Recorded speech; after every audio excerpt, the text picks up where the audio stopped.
안녕하세요. 저는 톡톡사연의 애청자라고 자평하는 사람입니다. 제가 한동안은 폭삭 늙어버린 제 얼굴을 들여다보기 싫어서 거울을 거의 안 보고 세수를 했었네요. 머리 빗질도 거울을 겹는 줄로 슬쩍 봐가면서 했습니다. 사람 마음은 단단한 소나무 같은가 하면 나풀대는 갈대 같기도 한가 봐요. 엊그제부터는 오히려 전보다 거울을 일부러 마주하고 나이든 제 얼굴에 패인 주름을 가만히 들여다보기도 하는 중이랍니다. 이제 늙어서 감정이 오락가락하는 것 때문인지 다른 이유는 모르겠어요. 제 스스로가 실없는 놈 같아서 입가에 피식 웃음소리가 새어나갑니다.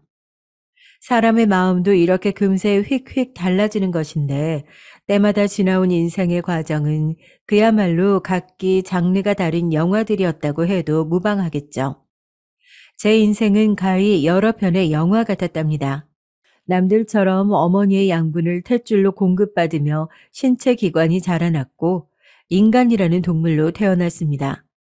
자랑은 아니지만 제가 갓난아기 때 꽤나 귀여웠다네요. 칭찬을 좀 들으며 자랐죠.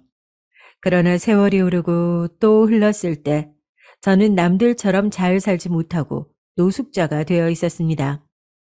마땅한 집이 없는 사람이 되어 있었어요. 다리 및 공원의 정자, 산책로의 벤치, 공중 화장실 등지를 떠돌며 잠을 청하고 그것 외에는 하는 일이 없는 아주 특별히 한심한 노숙자가 저였습니다. 어떻게 하면 그런 한심한 작자로 자라날 수 있었냐고요? 여기에는 당연히 그럴 만한 사연이 있었답니다. 제가 어렸을 때부터 글러먹은 놈은 아니었어요. 심지어 효심으로 어머니를 잘 따르는 아들이기도 했는데요. 아들 키워보신 분들께 여쭈고 싶습니다. 아들의 유년 시절을 떠올려 보세요. 그리고 그 유년기를 보내고 있던 아들이 여러분이 살아오신 이야기를 귀 기울여 잘 들어줄 거라고 생각이 드시나요? 딸도 아니고 아들이요. 결코 쉽지 않죠. 하지만 저는 당신의 옛 이야기를 하시는 걸 무척 좋아하시는 어머니의 아들이었고 나름 효자였기 때문에 기꺼이 귀를 몇 번이고 기울여 드렸습니다. 가난 때문에 학교를 그만두고서 가족의 생계를 꾸려야 했던 시절이 있었지. 그 시절에는 형제 자매가 여럿 되는 가난한 집안의 장녀는 거의 그렇게 살았단다. 바로 이 엄마처럼 말이야. 가족의 생계뿐만 아니라 동생들의 학비를 벌기 위해 희생양이 되어야 했어. 가난한 집안의 장남이 가족의 생계를 미래에 책임질 수 있는 능력을 키우기 위해서 학업에 몰두했던 상황과는 많이 딴판이었지. 장남인 네 큰 외삼촌은 학교를 다 나왔지만 장녀인 엄마는 학교를 다니고 싶어서 눈물을 훔치며 공장이나 다녔다니까. 어머니께서는 그렇게 열심히 일을 하셨고 돈을 버셨음에도 늘 허기에 시달리셨다고 그랬어요. 배가 고픈 것에 비해 마음껏 먹을 수 있는 순간은 거의 찾아오지 않았죠. 외할아버지께서 일찍 사고로 돌아가셨고 외할머니께서는 몸이 안 편찮으신 곳이 없었어요. 그래서 어머니께서는 밖에 나가 일도 하시고 집에 돌아와서 집안일도 도맡아 하셨다고 해요. 어려운 형편이었지만 어머니처럼 전적으로 희생하는 사람이 있었기에 외가 집안이 어떻게든 굴러갔습니다. 그리고 외삼촌들, 이모들 모두 어머니보다 긴 가방끈을 가지게 됐고요. 가난이라는 게 그렇더라. 학창시절의 추억도 가질 수 없고 시험 공부라는 걸 해보는 기회마저 가져볼 수도 없었지. 그런 건 죄다 허황된 꿈일 뿐이었어. 많은 것들을 체념한 채로 다 포기하고서 돈만 보고 살았지. 내 힘으로 내 오라비와 동생들 공부시켰는데 정작 나에게 돌아오는 건 없더라. 정작 난 변변한 연애 한번 못 해본 채로 나이만 먹고 있었더라. 학력도 없고 수중에 돈도 없는 채로. 그때 정말 사는 게 다 뭘까 싶어졌어. 외할머니께서 편찮으셨을 때도 어머니께서 비용을 다 부담하셨기 때문에 모으신 돈이 없었던 것이었어요. 외삼촌들, 이모들 전부 다 제 어머니를 원래 희생하는 사람으로 보고 있었답니다. 무엇이든 희생해서 내어놓는 고마운 존재로 여긴 뒤 보답은 한 번도 하지 않았죠. 어느 날 거울 속에서 파릇파릇했던 소녀 시절의 얼굴은 온데간데 없고 팍팍한 인생의 찌든 맛을 알아버린 고단하게 나이든 얼굴이 자리하고 있다는 것을 오롯이 마주한 날 어머니께서는 한 줄기 눈물을 흘리셨습니다. 내가 이러다가는 이번 생은 정말 가족들 뒤치다꺼리하다 늙어 죽겠구나. 그렇지 않으면 과로해서 죽든지. 그런 생각이 딱 드셨다고 해요. 어머니 당신의 얼굴과 다르게 이모들의 얼굴에는 혈색이 잘 돌고 있었다네요. 가난이 남긴 서글픈 흔적이라는 게 동생들의 얼굴에는 거의 찾아볼 수가 없다는 걸 깨달은 어머니께서는 이제 가족들을 위해 사는 것을 그만두기로 하셨습니다.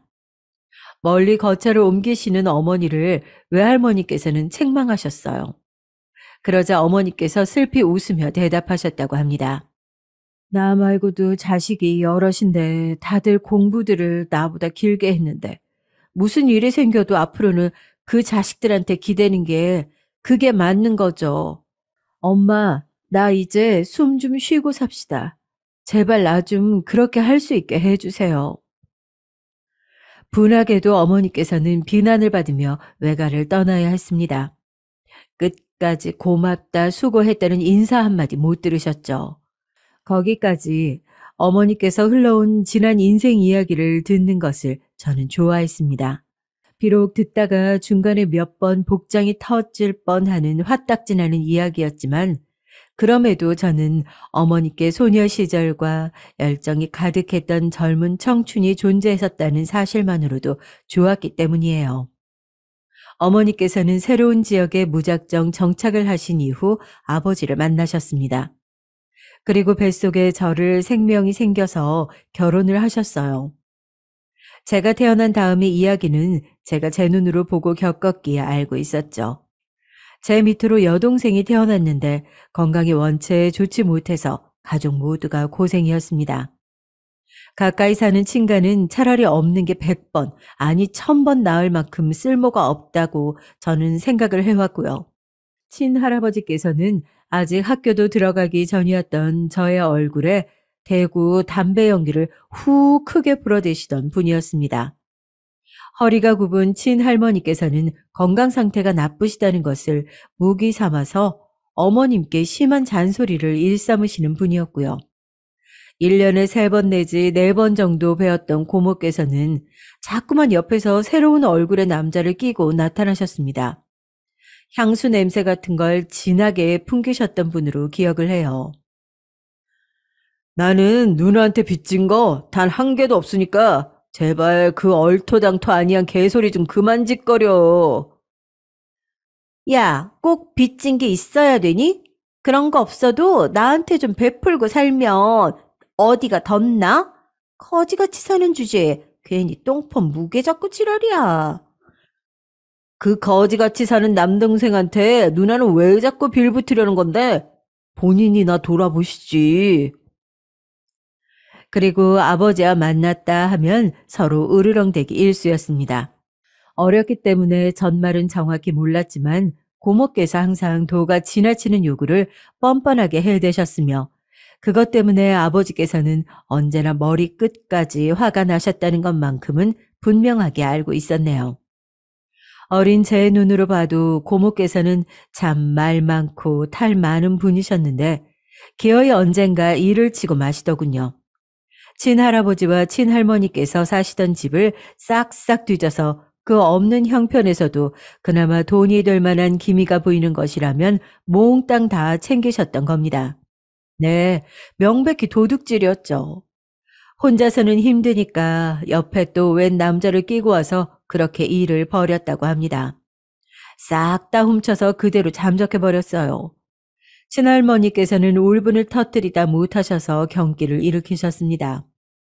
부모님께서 말씀을 안 해주셔서 몰랐던 부분을 동네 이웃분들이 크게 떠드셔서 제가 엿듣고 알 수 있었는데요. 그건 바로 친할머니께서 경기를 일으키고 쓰러질 때 눈동자가 위로 올라가 뒤집힌 상태였고 벌어진 입가에서는 침이 질질 흘렀고 축 늘어진 몸은 굽은 허리 때문에인지 보기에는 딱딱하게 굳은 듯 싶었다네요. 그런 목격담을 듣고 나니까 왠지 무서워졌어요. 고모가 무서웠던 건지 그렇게 되신 친할머니 상태가 무서웠던 건지 지금 와서도 헷갈립니다. 친할머니께서는 이틀 만에 의식을 차리셨는데 충격으로 기력이 쇠하셨던 것 같습니다. 좀처럼 자리를 털고 일어나지 못하셨어요. 어머니께서 간병을 하셨습니다. 나가서 돈도 버셔야 하고 자식들도 챙기셔야 하고 와중에 딸은 몸이 약해서 걱정이시고 이제는 쓰러진 친할머니 수발도 드셔야 하는 어머니의 처지가 너무나도 불행하게 보였어요.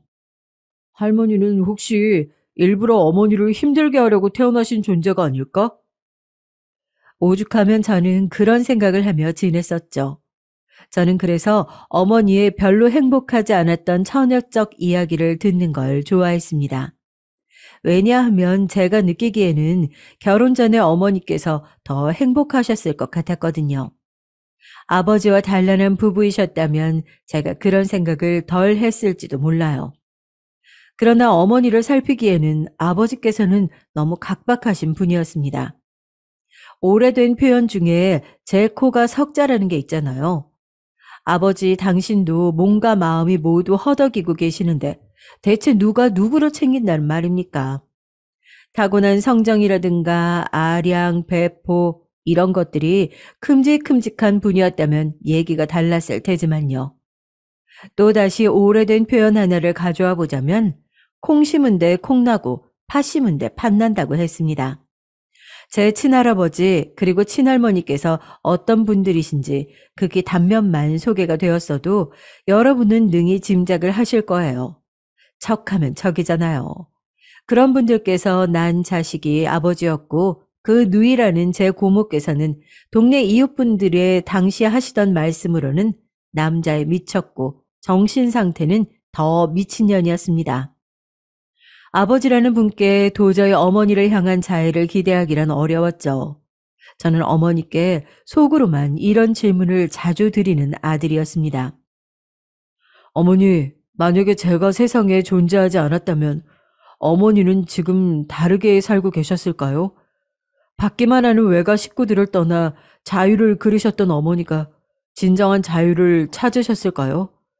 제가 생기지만 않았어도 혹시 가능한 일이었을까요? 제가 어머니의 발목을 잡은 거라고 생각했습니다. 그렇지만 이 질문을 입 밖으로 내는 순간 어머니께서는 눈물을 보이실 것 같았고 저는 정말로 어머니의 인생을 내려앉힌 원흉으로 확정받게 될까봐 그게 두려워서 소리내지 못했어요. 어머니를 지독하게 괴롭히셨던 친할머니께서는 쓰러지신 지 1년 만에 돌아가셨습니다. 그 후로는 친할아버지의 건강이 위독해졌어요. 저는 친할머니께서 돌아가신 충격으로 친할아버지의 건강 상태가 나빠졌다고 여겼습니다. 어딘가에서 들어서 배웠던 애처가라는 단어를 친할아버지께 붙여봤죠. 하지만 하도 줄기차게 피워대셨던 담배 때문이었던 것으로 판정이 났습니다. 어머니가 시름시름 앓으시며 돌아가시던 전날까지도 아버지한테 담배 좀 끊으라고 그러셨었죠. 그런데 아버지, 대체 어떻게 하셨습니까? 보란 듯이 어머니 장례식장에서도 담배를 뻑뻑 피워대셨죠. 어머니 영정 바로 앞에서도 담배 연기나 뿜으셨고요. 그러니 자업자득이십니다. 뭐라? 자업자득? 이런 개차방 같은 놈을 다 봤나? 그게 어디 하늘 같은 아버지 앞에서 짓거릴 소리냐? 잔말 말고 어떻게든 나를 살려내. 빚을 져서 3대가 허덕이더라도 병원비에 다 쏟아 부어. 내가 살아야 너희도 산다. 뭐라고요? 아버지, 폐가 망가진 게 아니라 뇌도 망가지셨어요? 노망 나셨습니까? 아버지가 더 오래 사시는 게 그게 뭐 좋은 일이라고요?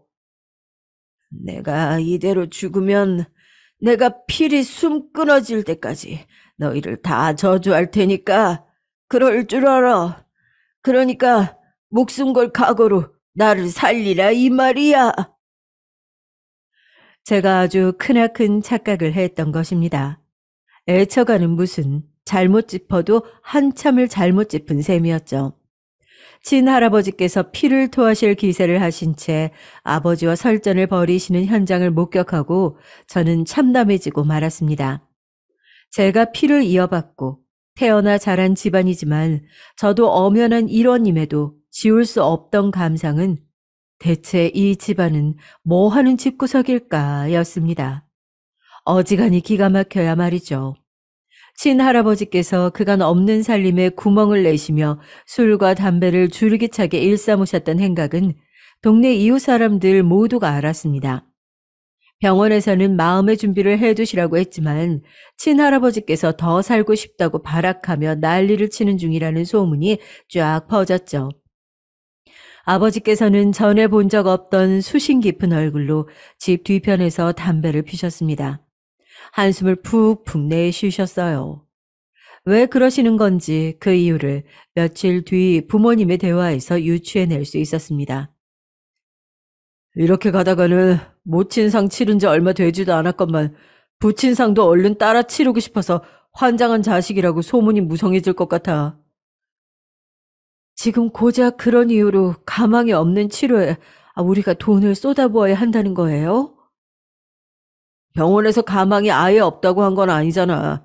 희박하다고 했을 뿐이지. 그게 그 말이잖아요. 요행으로도 안 되고 이거는 그냥 기적을 바라야 할 정도인데 그걸 바라자고요? 지금 진심이에요? 소문 때문에 신경 쓰이고 무서워하는 게 이게 말이 된다고 생각해요? 그럼 어떡해. 아버지는 더 살고 싶으시다는데. 하는 데까지 다 해보고 싶으시다는데. 존재하는 모든 치료라는 치료는 다 받고 싶으시다는데. 어떻게 모른 척을 하냐고. 지금 나보고 내 아버지를 사지로 냉정하게 내몰라는 소리야? 그래?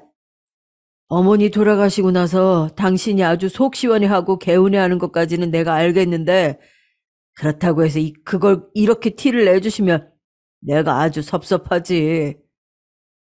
당신 미쳤어요? 무슨 말을 그렇게 해요? 어머님 돌아가신 일로 단 한 번도 속 시원해 한 적 없었어요. 어머님 돌아가셨을 때 눈물 한 방울 안 흘린 당신한테서 이런 소리 들었다는 것만으로도 나는 지금 모욕적이에요. 알아요? 그리고 아버님한테 모든 치료비를 지원해 드리겠다는 그 마음, 대단한 효심인 건 알겠는데 그래서 돈이 어디 있다는 거예요? 집안 살림 다 거덜내자고요? 빚지자고요? 그건 필요하면 뭐 그렇게 해야겠지. 당신 정말로 미쳤어. 당신은 평생을 부모한테 시달려온 자식이면서 자기 누나한테 뜯어먹히고 살았으면서 분하고 억울하지도 않나 봐요. 나랑 집안 환경이 비슷한 처지라고 공감이 간다고 그래서 끌린다고. 나에게 그렇게 말하며 고백했던 사람은 그럼 당신 아니라 당신하고 똑같이 생긴 다른 놈이었나? 시달리는 거 지긋지긋하지만 마땅히 벗어날 명목이 없어서 도리를 지키고 사는 거라고 그랬잖아요. 이제 그놈의 명목이라는 거 아주 마련이 잘 됐는데 그걸 왜 걷어차요? 잘 차려진 명목상 걷어차면서 자기 자식들 생각은 조금도 안 났나 봐. 아들내미, 딸내미 얼굴은 조금도 아른거리지도 않던가요? 당신이란 사람이 대체 인생의 우선순위가 뭔데? 대체 뭐냐고 시원하게 말 좀 해보라고요, 이 나쁜 놈아.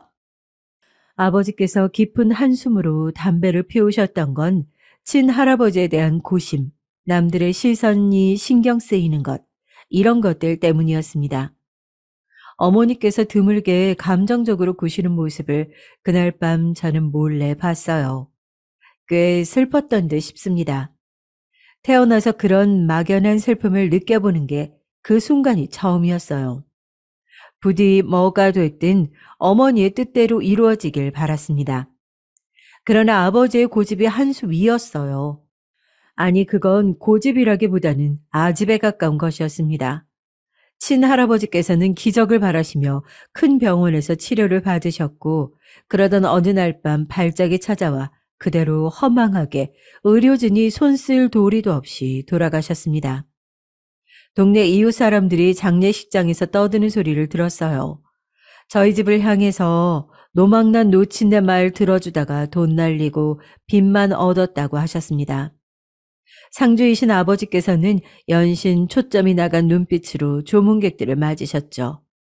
초췌한 얼굴의 어머니께서는 애써 초연함을 유지하려고 하시던 중이었고요. 그때 예고 없이 장례식장에 들이닥쳐서 모두를 놀라게 한 인물이 있었어요. 바로 자취를 감추었던 고모였습니다. 아유, 우리 아버지 불쌍해서 어떡해. 한평생 고생만 쭉 떨어가시다가 이렇게 허무하게 떠나셨구나. 아버지 따랐어요. 가시는 길 외롭다 하실까봐 제가 왔어요, 아버지. 몰래 들어와도 부족했을 판국에 곡소리를 내며 들어오셨습니다. 고모임을 알아본 모두가 경악을 했죠. 하지만 아버지보다 경악한 사람은 그 자리에 아무도 없었을 거예요. 여기가 어디라고 와? 소식은 대체 어떻게 알고 온 거야? 너는 어떻게 아버지가 돌아가셨는데도 나한테 알리지 않을 수가 있어?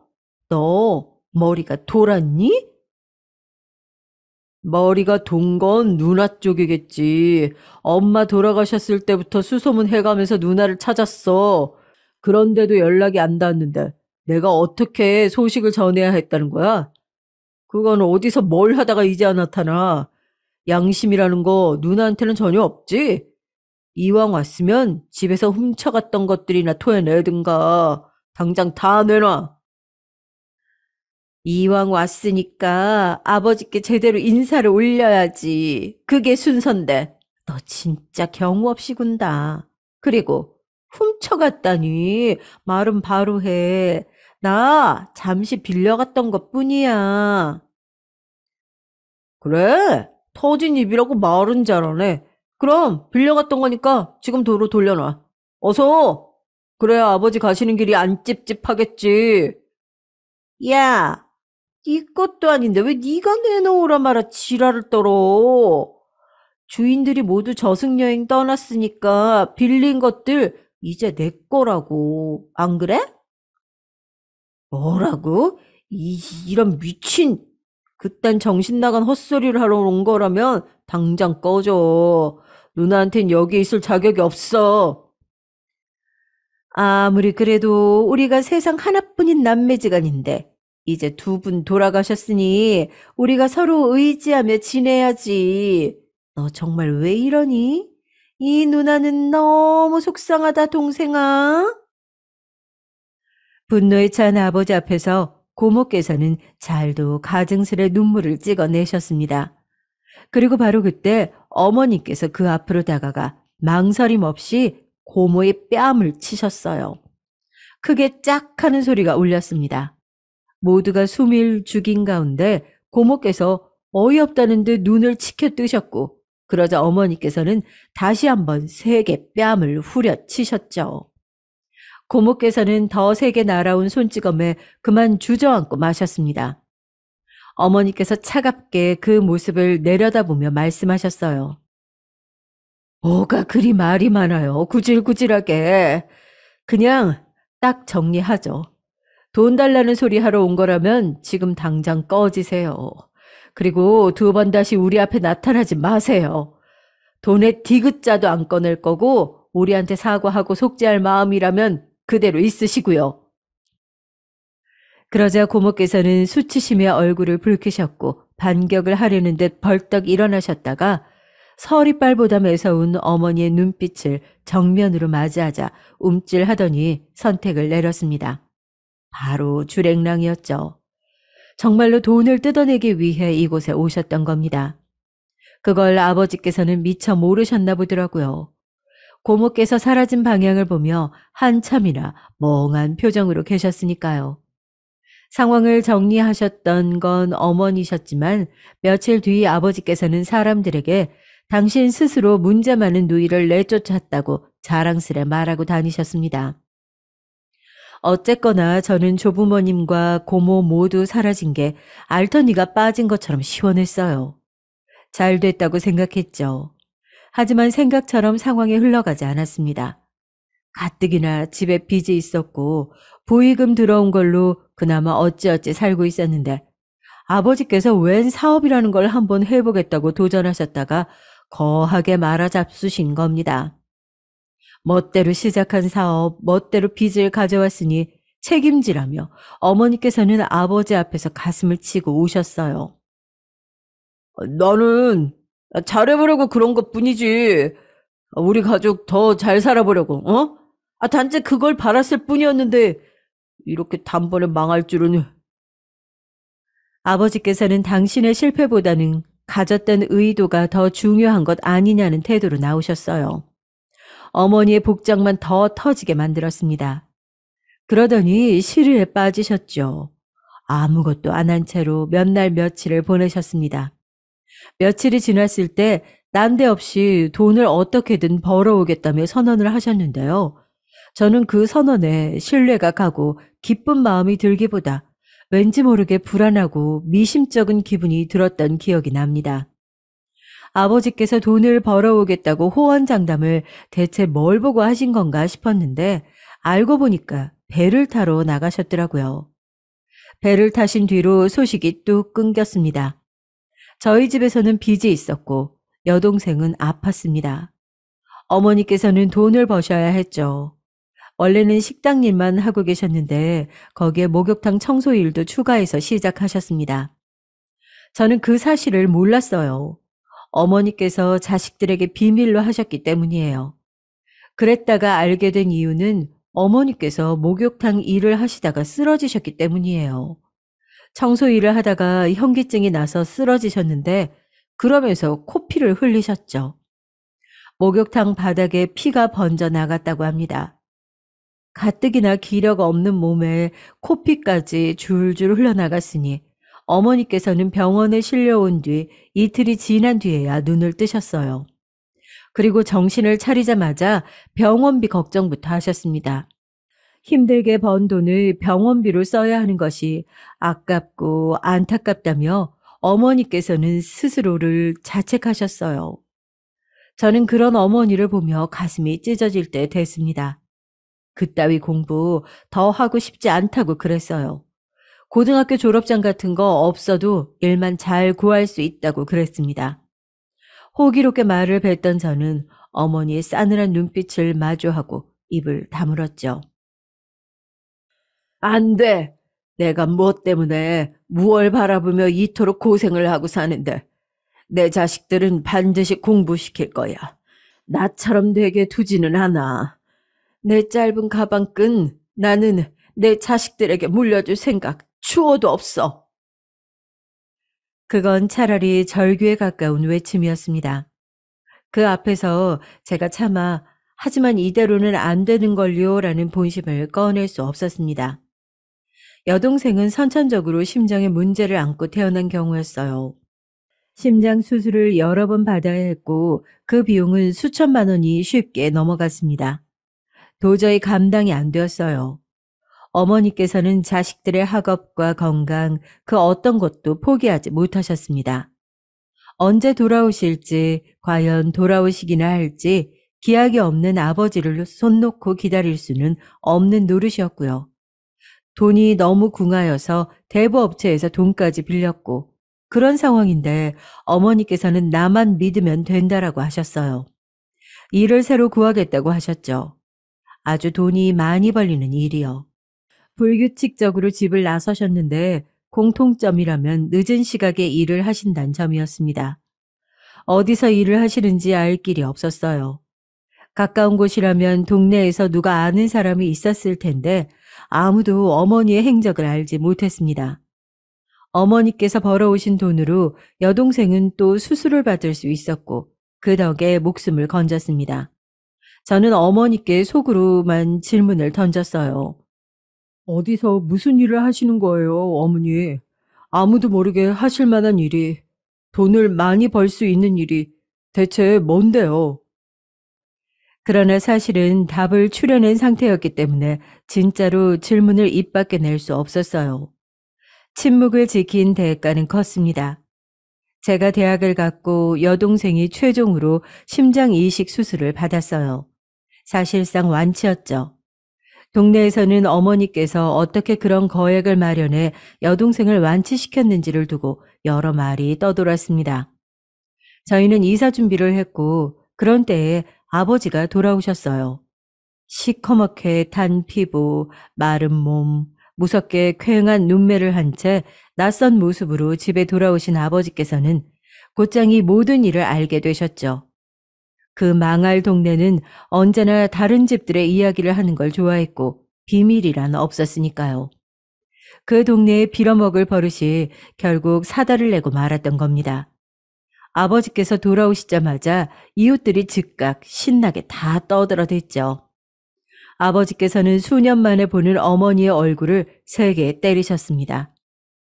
이 더러운 여편네, 수치를 모르는 인간 말종 같으니라고. 바닥에 쓰러진 어머니를 마구 발로 차기까지 하셨어요. 귀가하다가 그 광경을 본 제가 어머니 앞을 막아섰습니다. 그러자 아버지께서는 제 뺨을 후려 갈기셨죠. 아들이라고 있는 것이 네가 이 모양 이 꼴이니까 문제가 된 거야. 너는 여태까지 네 애미가 더럽게 밖에서 굴러다닐 동안 뭘 하고 있었어? 그거 안 말리고 뭘 했어? 네 더러운 애미 왜 그냥 뒀냐고? 어머니한테 더럽다고 하지 마세요. 어머니 덕분에 저희 남매가 학교 졸업장 따고 대학 입학하고 심장 수술 여러 차례 받고 심장 이식 받아서 완치 판정 받아 목숨 건지고 이렇게 지냈던 겁니다. 어머니 아니었으면 저희는 이미 길바닥으로 내몰렸을 거예요. 빚쟁이들에게 쫓기다가 맞아 죽었을지도 모르죠. 그 예미해, 그 새끼네. 가만 보니까 너는 내 씨가 맞는지도 의심스럽다. 나하고 눈, 코, 입 어느 거 하나 닮은 구석이 있어야 말이지. 뭐, 뭐라고요? 지금 뭐라고 하셨어요, 아버지? 분노한 저의 바짓가랑이를 어머니께서 잡고 말리셨습니다. 당장이라도 제가 아버지를 때릴 기세였거든요. 고개를 가로젓는 어머니의 힘없는 얼굴을 보고 제가 주먹을 내려놓자 아버지께서는 집을 나가시며 가래침을 칵퇴 험하게 뱉으셨습니다. 그렇게 완전히 집을 나가셨어요. 그걸로 끝이었습니다.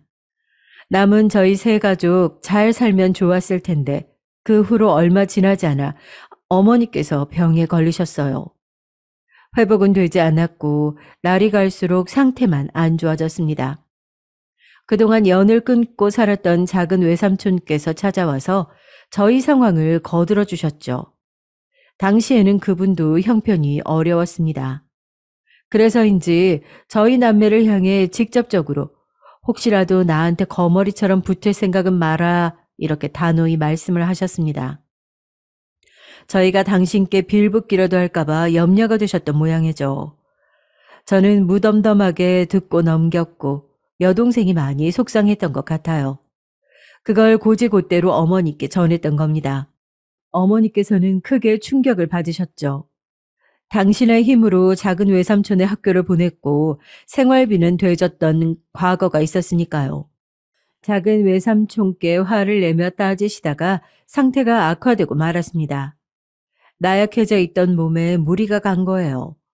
저는 그 전말을 알게 된 뒤 여동생을 탓했습니다. 외가 식구들이 양심 없고 제정신 아닌 게 하루 이틀이야? 네가 모르지도 않았으면서 왜 상처를 받고 왜 어머니께 그걸 일러바쳐? 생각해보면 여동생이 아니라 근본적으로 작은 외삼촌을 탓하는 게 옳을 것이었어요. 그러니 제가 비겁한 놈이었죠. 어머니께서는 시름시름 앓다가 곧 돌아가셨습니다. 세상을 저주하고 있던 저에게 여동생은 자기가 알아서 살겠다고 했어요. 그때 저는 크나큰 실수를 저지르고 말았습니다. 뭘 알아서 할 건데? 여자애가 뭘 할 건데? 뭐 해먹고 살 거냐고 생각이나 해놨어? 아, 혹시 어머니한테 배운 거 할 거야? 그 애미의 그딸 소리 듣고 싶어서? 그러자 여동생이 제 뺨을 때렸습니다. 저에게 이를 갈면서 분노한 눈빛으로 말했어요. 그런 너는 그에 비해 그 자식 같네? 너 같은 건 내 오빠도 아니야. 서로 죽었다고 해도 얼굴 비추지 말자. 뭐? 진심이야? 이 독한 년. 완치됐다고 한들 여동생의 건강이 걱정됐죠. 근데 말은 그렇게 나갔습니다. 보고 배우고 자란 게 그것뿐이어서 그랬던 건가 봐요. 초반에는 연락의 끈을 잇고 그나마 잊고 살았습니다. 저는 대학 졸업 후 일자리 구해서 열심히 살기도 했고요. 그때 여동생한테 돈 보내주려고 했는데 필요 없다고 하더라고요. 자기는 돈 모아서 이 나라 뜨는 게 목표라고 그랬습니다. 우리나라도 많이 안 다녀봤으면서 외국 좋아하시네. 헛물 캐는 소리 마라. 누가 너한테 헛바람 넣었어? 제가 본심과 달리 퉁명스레 쏘아댔고 그 덕에 연락이 끊겼습니다. 어차피 제가 용기 내어 여동생을 찾아다닐 면목도 없었죠. 왜냐하면 제가 그 후로 도박 때문에 돈을 다 날렸기 때문이에요. 한 번만 도박하러 같이 가보자는 직장 동료의 말에 이끌려서 갔다가 빠졌고 그 후로 재산을 다 탕진했습니다. 제가 정말 미친 것 같았어요. 좌절감보다는 허무감이 앞섰던 듯 싶네요. 정신 다 잡고서 노력하며 돈을 모았다가 또 날렸습니다. 도박이란 무서웠어요. 주변에서 손목 자르기 전에는 안 끝난다고 하는 말을 듣고 도박을 어떻게든 접기로 했습니다. 울면서 믿지도 않는 신을 향해 빌었습니다. 혀 깨무는 심정으로 도박을 끊을 거니까 제 인생 좀 보살펴달라고 빌었죠. 저는 이상하게도 악몽을 꾸면 어머니를 배웠습니다. 내용이 이상했기 때문에 악몽이었죠. 나 죽었을 때 네 아버지 왜 안 찾아봤니? 어떻게 찾아요? 방법을 알아야죠. 너는 아들인데 아버지를 어떻게 못 찾아? 찾으려면 찾을 수 있었을 거다. 몰라요. 저는 그런 거 모른다고요. 학교에서 안 가르쳐 줬어요. 친자식이니까 어떻게든 아버지를 찾을 방도는 있을 거다. 잊지 마라. 부모 자식 인연은 끊는다고 끊어지는 게 아니다. 어머니, 근데 제가 아버지의 친자식은 맞아요? 뭐? 네가 어떻게 그런 소리를 하니? 어떻게? 어머니께서 흘린 눈물에 제가 잠겨 죽었습니다. 어머니의 한숨에 제가 날아갈 것 같아서 억지로 버티는 악몽도 있었죠. 왜 자꾸 그런 꿈을 꾸는지 모를 일이었어요. 어머니께 죄송했고 아버지가 미웠습니다. 못난 스스로를 자책하던 술자리에서 누군가 저에게 기질이라는 건 타고나는 거다. 너는 그렇게 타고났겠지. 이렇게 떠들었고 저는 속에서 분노가 치밀어 올랐습니다. 간절히 빌었어요. 그래, 이게 다 아버지 때문이야. 신이 존재한다면 어머니는 슬프게 돌아가셨으니 아버지가 천벌받게 해주세요. 자식 새끼들 어떻게 되는지 궁금해하지도 않던 냉혈한 나는 친자식이 아닐 거야. 그런 사람의 핏줄일 리가 없어. 분해서라도 건실하게 살려고 노력을 많이 했어요. 중간중간 유혹에도 빠졌고 돈 관리하는 방법을 배운 적 없어서 허술하기도 했지만요. 이 악물고 사회생활을 하며 돈을 조금 모았고 수다분한 인상의 여자와 결혼까지 했습니다. 그러나 그 집에 딸린 식구들이 다 어려웠어요. 사랑만 보고 결혼했는데 저는 처가에 다 퍼졌습니다. 힘들고 아픈 사람들이 너무 많았기 때문이에요. 제가 그런 환경을 전혀 모르는 사람이 아니었기 때문에 외면이 안 됐습니다. 그러나 시간이 지나면서 버거워졌고 내가 불우이웃인데 누굴 도와 소리가 절로 나왔습니다. 힘드니까 술, 담배를 자꾸 찾게 됐죠. 자기가 임신했으니 담배는 피우지 말라는 아내. 그 임신한 몸으로도 남의 집 청소해주는 일을 하다가 유산을 했습니다. 저는 천하의 못난 놈이었어요. 그때 아내를 원망했었거든요. 몸 간수 못했다는 이유로 남편이란 사람이 어떻게 말을 그따위로 하냐며 아내가 울며 화를 냈고 저는 여기서 내가 얼마나 더 잘해줘야 하냐며 따졌습니다. 우울하게 지냈어요. 숨이 막혔습니다. 자연스레 다시 도박판에 기웃거리기 시작했죠. 빚이 생겼습니다. 그러자 아내가 이혼하자고 그러더군요. 뜯어먹을 거 있을 때는 붙어 있더니 이제 와서 이혼? 힘들 때나 쉬울 때나 기쁠 때나 슬플 때나 함께하기로 했잖아. 당신 제정신이 아니야. 이러다가 나를 죽일 셈이야? 나는 그렇게 안 돼. 그러더니 짐 싸들고 나갔습니다. 저는 돈이 또 벌리는 즉시 그걸로 이번에는 주식을 했어요. 집 나간 아내한테 보란 듯이 성공하고 싶었죠. 하지만 망하고 말았습니다. 그야말로 패가망신했어요. 빚이 억대였습니다. 지금도 억대하면 진짜 억소리가 나는데 그때는 정신이 아득해지고 하늘이 노래지는 금액이었어요. 그리고 가지고 있던 모든 걸 팔아야 했습니다. 다시 뭘 해볼 엄두가 안 났어요. 어차피 노력해서 제기를 해봤자 도박이나 하고 주식이나 할 것 같았습니다. 그런 생각밖에 안 들었고 모든 것을 잃은 채로 저는 길거리를 떠돌게 됐어요. 정신이 붕괴된 상태였기 때문에 그 어떤 의지도 없었습니다. 바로 여기까지가 멀쩡히 태어났다가 노숙자로 흘러간 과정이었던 겁니다. 노숙자들이 노숙하기 좋은 동네들은 대략 정해져 있더라고요. 저도 어쩌다 보니 그런 환경을 따라가며 지내게 됐습니다. 주거 수준이 높지 않은 동네, 그러면서 밤에 잠을 청할 수 있는 장소들이 있는 동네라는 것이 주요했죠. 저는 기본적으로 4, 50년 된 동네에 작은 주택들이 즐비한 어떤 동네에서 주로 떠돌았습니다. 재개발 때문에 철거를 하겠다더니 그저 오래도록 방치되고 있었던 빈 연립 빌라는 안에 몰래 들어가 비와 바람을 피하기 좋았어요.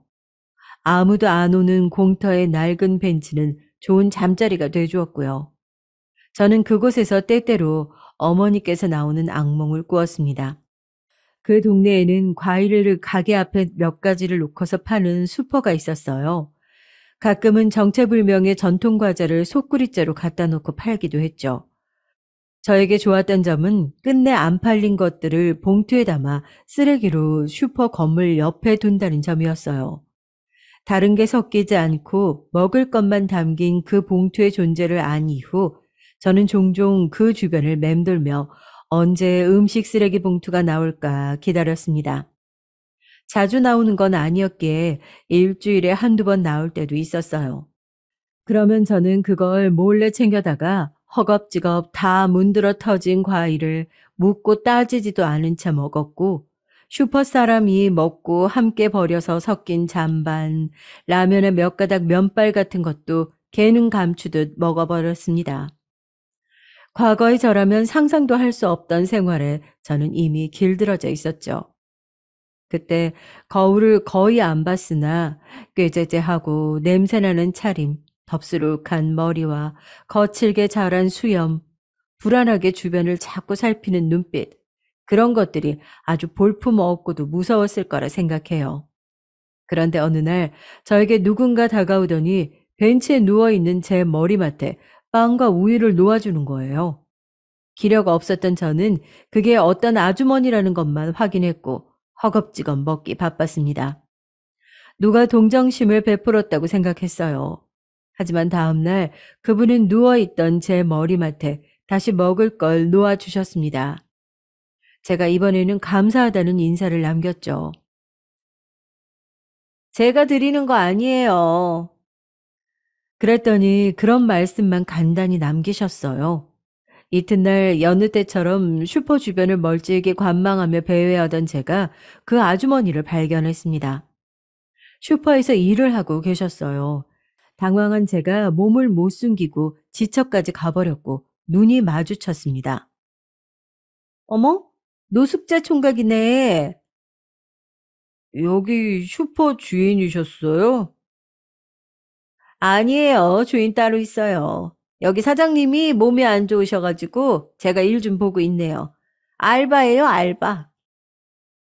제가 머쓱하게 코를 훔치고 있는데 그분이 저를 물끄러미 보시다가 손짓을 하셨습니다.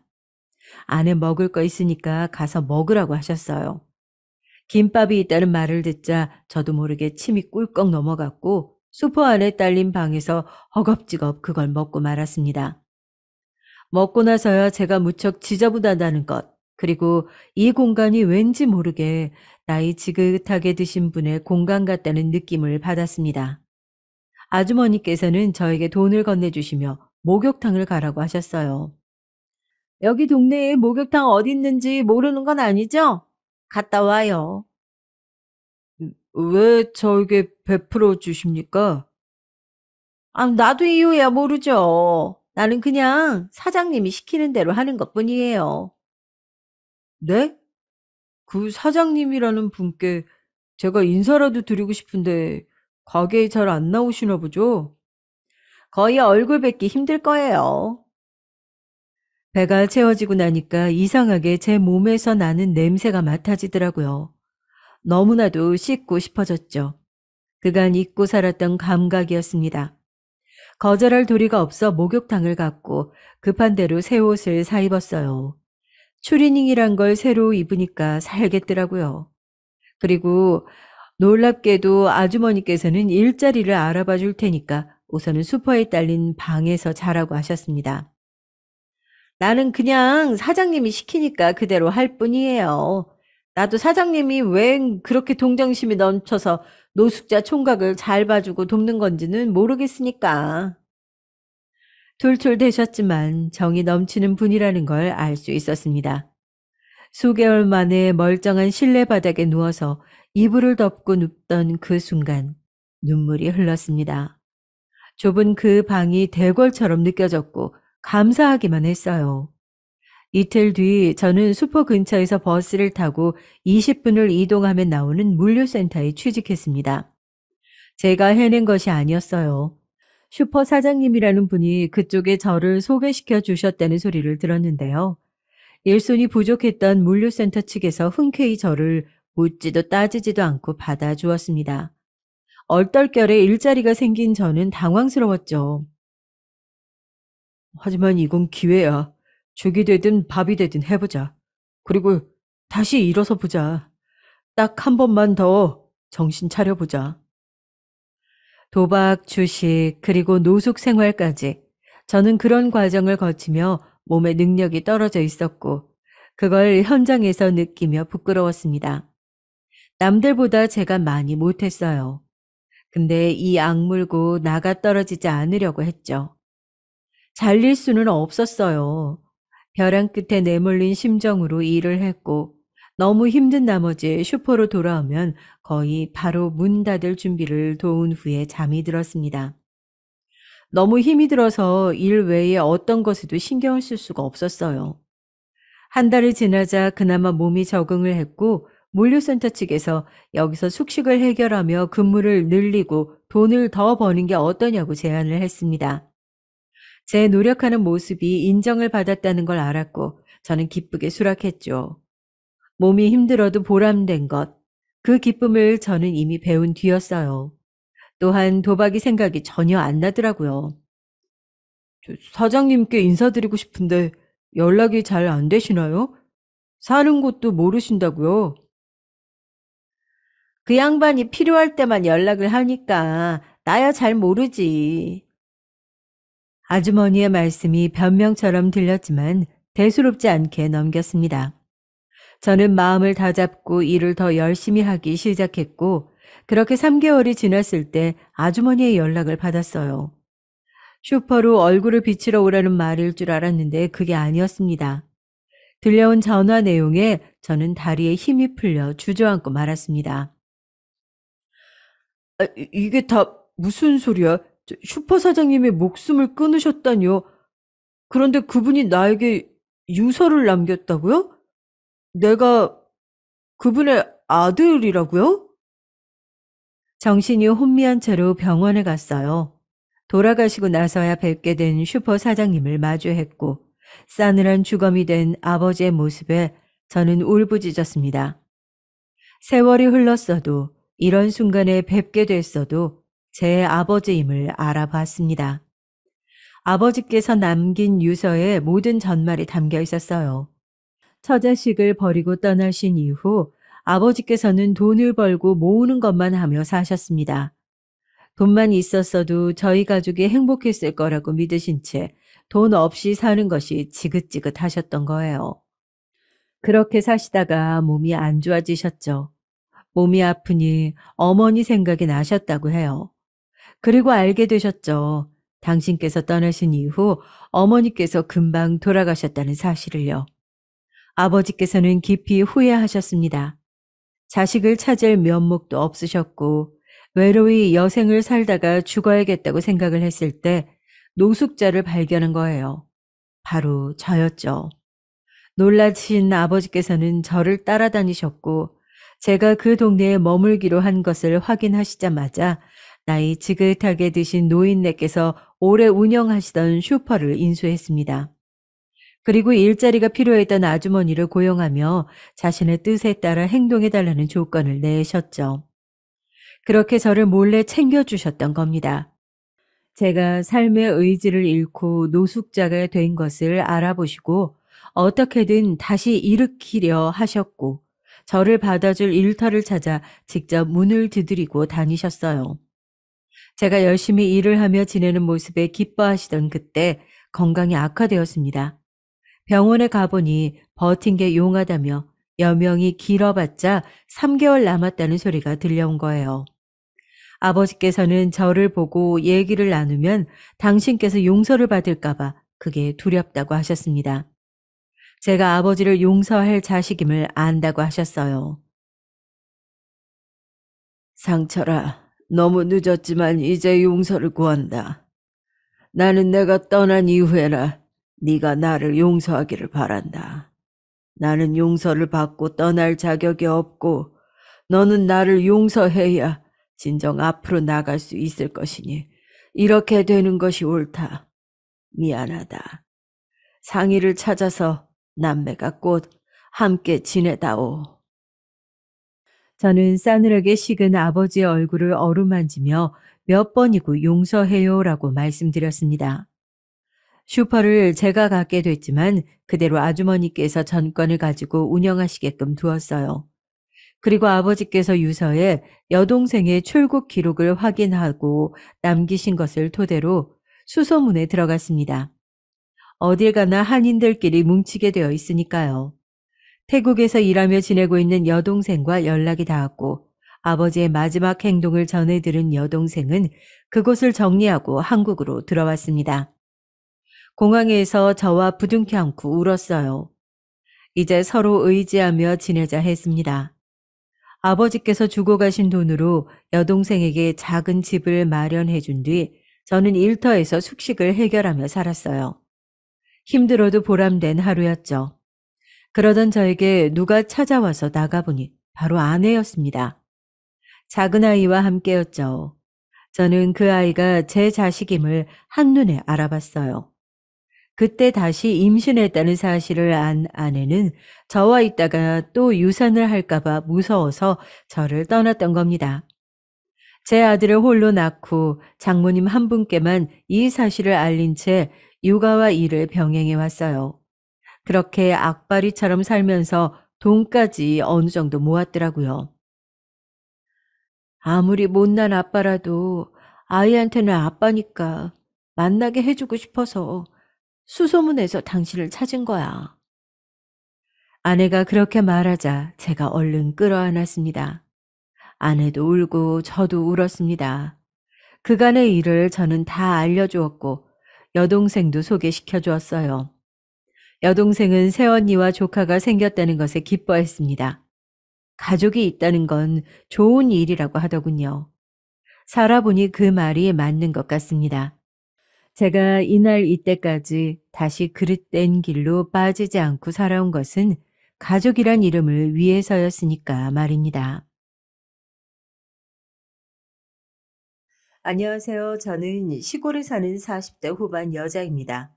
매일 사연을 듣기만 하다 저희 시어머니도 이런 얘기엔 빠질 수 없는 분이라 사연을 제보하게 됐어요. 저는 앞서 소개했듯이 시골 출신이에요. 그리고 지금도 시골에 살고 있고요. 자꾸 왜 시골 단어를 쓰냐고요? 그건 바로 저희 시어머니 덕분이에요. 제가 시어머니를 처음 본 날이 저는 잊혀지지가 않네요. 네가 시골 아가씨구나? 이게 시어머니가 저를 보고 건넨 첫 인사였어요. 여러분, 저는 안녕하세요라는 말도 듣지 못하고 시골 아가씨라는 단어를 첫 만남에서 들을 줄은 정말 상상도 못했어요. 저는 속으로 혹시 남자친구가 입양아인가 생각도 했을 정도예요. 남편. 그 당시 남자친구는 제가 성인이 되고 처음 사귄 남자친구예요. 남자친구는 서울에서 대학을 다녔어요. 대학생들 농촌 봉사활동이라고 혹시 들어보셨나요? 대학생들이 시골에 가서 일손을 돕는 봉사활동을 하는 일이에요. 줄여서 농활이라고 부르죠. 남자친구가 바로 제 친정 본가가 있는 시골로 농활을 왔었어요. 저는 그 당시 고등학교를 졸업하고 지역 대학에 입학했었는데 마침 방학이라 본가로 와 있었죠. 그렇게 남자친구는 우리 집 과수원에 복숭아 따는 것을 도와주러 왔고 서로 첫눈에 반하게 됐습니다. 저희 본가는 서울에서 편도로 3시간 걸리는 시골이에요. 그런데 남자친구는 사귈 때마다 주말마다 고속버스를 타고 저를 보러 왔었거든요. 제가 미안해서 서울로 가겠다고 해도 괜찮다며 자기가 시간을 내서 저를 보러 왔었죠. 그렇게 지극정성으로 저를 보러 오고 저를 많이 좋아하니까 저는 남자친구와 정말 결혼하고 싶어졌어요. 친정에서도 남자친구를 이미 알고 있었고 사위로 들어오면 너무 좋을 것 같다고 하셨어요. 남자친구가 저에게 결혼 얘기를 꺼내지 않아서 제가 먼저 꺼냈던 기억이 있어요. 자기야, 우리 결혼하자. 뭐 꾸미는 말 없이 바로 직접적으로 얘기했죠. 제가 결혼하자고 하니까 남자친구는 좀 당황하더니 울었던 기억이 나요. 그런데 남자친구가 그때 저에게 말했어요. 자기야, 근데 우리 엄마가 좀 유별나셔. 그때 알았어야 했는데 너무 순진했던 저는 뭐 어때? 내가 잘하면 되는 거 아니야? 나 자신 있어. 그렇게 대답을 했죠. 그렇게 걱정하던 남자친구를 뒤로하고 남자친구의 집에 간 첫날 저는 시골 아가씨라는 말을 듣게 됐어요. 제 친구들 말에 의하면 제게 하늘이 내려준 계시라고 했죠. 정말 저도 아무리 생각해도 저 때 도망을 갔어야 했어요. 그런데 저는 무슨 생각이었는지 "네. 제가 바로 그 시골 아가씨랍니다." 라고 대답했죠. 제가 스스로 생각해도 정말 어려서 가능했던 말 같아요. 사실 저는 저 말이 장난인 줄 알고 받아친 거였거든요. 그런데 어머님은 장난이 아니었던 거죠. 시어머니의 반대는 정말 심했어요. 남자친구는 서울 토박이에요. 그리고 시어머니는 서울 부심이 정말 강하신 분이었고요. 제가 인사를 갔을 때 정말 대놓고 저를 안 좋아하셨죠. 그게 제가 스스로 느낄 정도로요. 이유는 시골 출신이어서 그랬대요. 그렇게 저를 마음에 안 들어 하신 이유 중에는 남자친구의 형이 강남 출신 여자와 결혼했던 것도 있어요. 저한테 형님 될 분이 바로 강남 토박이라는 거죠. 그렇게 부잣집이라고 하더라고요. 실제로 아주버님과 형님이 결혼하실 때 형님 친정에서 정말 많은 도움을 주었다고 들었습니다. 심지어 아주버님의 취업 자리도 알아봐 주시고 시어머니에게도 정말 많은 선물을 주었다고 하더라고요. 그러니 당연히 저는 비교가 됐고요. 그렇게 저를 싫어하시는데 저는 남편이 그 당시 너무 잘해주니까 그냥 이런 반대는 극복하면 된다고 생각했어요. 이미 우리 둘은 너무 서로를 사랑하는데 저런 반대쯤이야 견디고 말지 이런 마음이었죠. 반면 시아버지는 크게 반대하지 않으셨어요. 오히려 제가 때묻지 않아서 좋다고 하셨거든요. 저는 시아버지를 저를 예뻐해 주시니까 또 자신감이 생겨가지고 시어머니 마음에 들려고 정말 많이 노력했어요. 그리고 남편도 시어머니한테 저와 결혼하지 못하면 그냥 차라리 안 하겠다고 했었대요. 나중에 들은 말인데 단식투쟁도 했다고 하더라고요. 결국 자식 이기는 부모 없다고 시어머니는 마지못해 결혼 허락을 하셨어요. 결혼 허락은 했지만 저를 마음에 들어 하신 것은 절대 아니에요. 정말 그냥 처음에 반대할 때 결혼하지 않았어야 한다고 아직도 제 친구들은 말을 할 정도입니다. 어느 정도였냐고요? 그냥 정말 대놓고 차별을 받았어요. 결혼하고 신혼여행을 갔다 와서 인사를 드리러 시댁에 방문한 날, 어머님은 저희가 분명히 찾아뵙는다고 말했는데 아무 준비도 안 하셨더라고요. 시아버지가 괜히 민망해 하시며 나가서 고기 사주겠다고 하니까 됐다고 집에서 먹자면서 냉장고에서 반찬 몇 개를 꺼내셨던 기억이 납니다. 어느 정도 예상은 했던 터라 크게 내색하지 않고 밥을 먹었어요.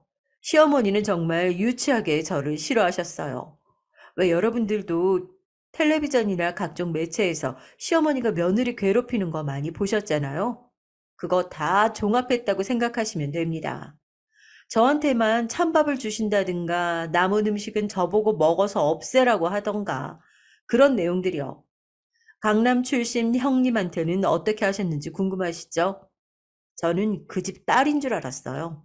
아니, 공주인 줄 알았어요. 그냥 목소리 톤부터 달랐어요.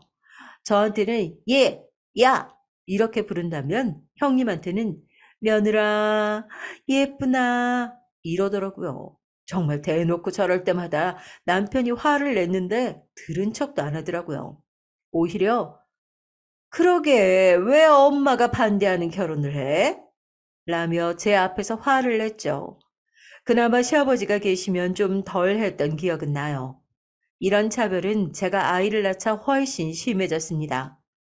아주버님과 형님은 두 명의 아들을 낳았어요. 지금은 좀 덜하지만 예전에는 남아선호 사상이 정말 심했잖아요. 안 그래도 강남 출신인 형님은 시어머니의 애정을 독차지했었는데 아들을 두 명이나 낳으니 어떻겠어요. 정말 공주를 넘어서 그냥 황제 대접을 받았죠. 그리고 저는 운명의 장난인지 딸을 낳게 됐고요. 시어머니 반응이요? 그냥 냉대 그 자체였어요. 제가 시댁 바로 옆 산부인과에서 아기를 낳았는데 찾아오지도 않더라고요. 제가 알기로 형님이 아기를 낳았을 때는, 아니 임신했을 때도 시어머니는 형님을 엄청나게 신경 썼거든요. 몸에 좋다는 온갖 음식을 전국을 뒤져서 구해왔죠. 저요? 저는 임신했다니까 별 반응도 없었어요. 딸이라는 소식 듣고는 대놓고 한 소리를 했죠. 아니, 대를 잇지도 못하고 무슨 소용이니 정말? 저 말을 듣고 너무 서러워서 오열했던 기억이 나요. 남편이 그때 옆에 있었는데 엄마가 정말 너무하다고 하는데도 눈 하나 깜짝 안 하더라고요. 저는 오히려 구박을 받으니까 딸에 대한 애정이 더 많이 생겼어요. 또 제가 임신을 했으니 못 먹는 게 좀 있었어요. 날것이나 율무차 이런 거요. 그런데 제가 임신하고 시댁 행사에 갈 때 자꾸 날것을 먹이더라고요. 시아버지가 제가 임신했으니 몸에 좋은 음식으로 먹자고 말해도 오히려 제가 유난이라고 하더라고요. 그걸 보다 못한 형님이 나서서 고기를 사겠다고 한 적도 있죠.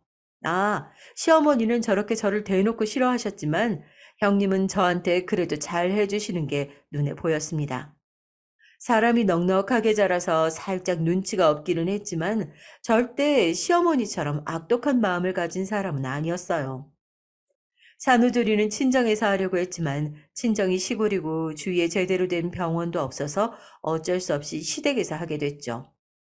저희 시어머니와 같이 살진 않았지만 시어머니가 웬일로 자기가 조리를 도와줄 테니까 들어오라고 하는 거예요.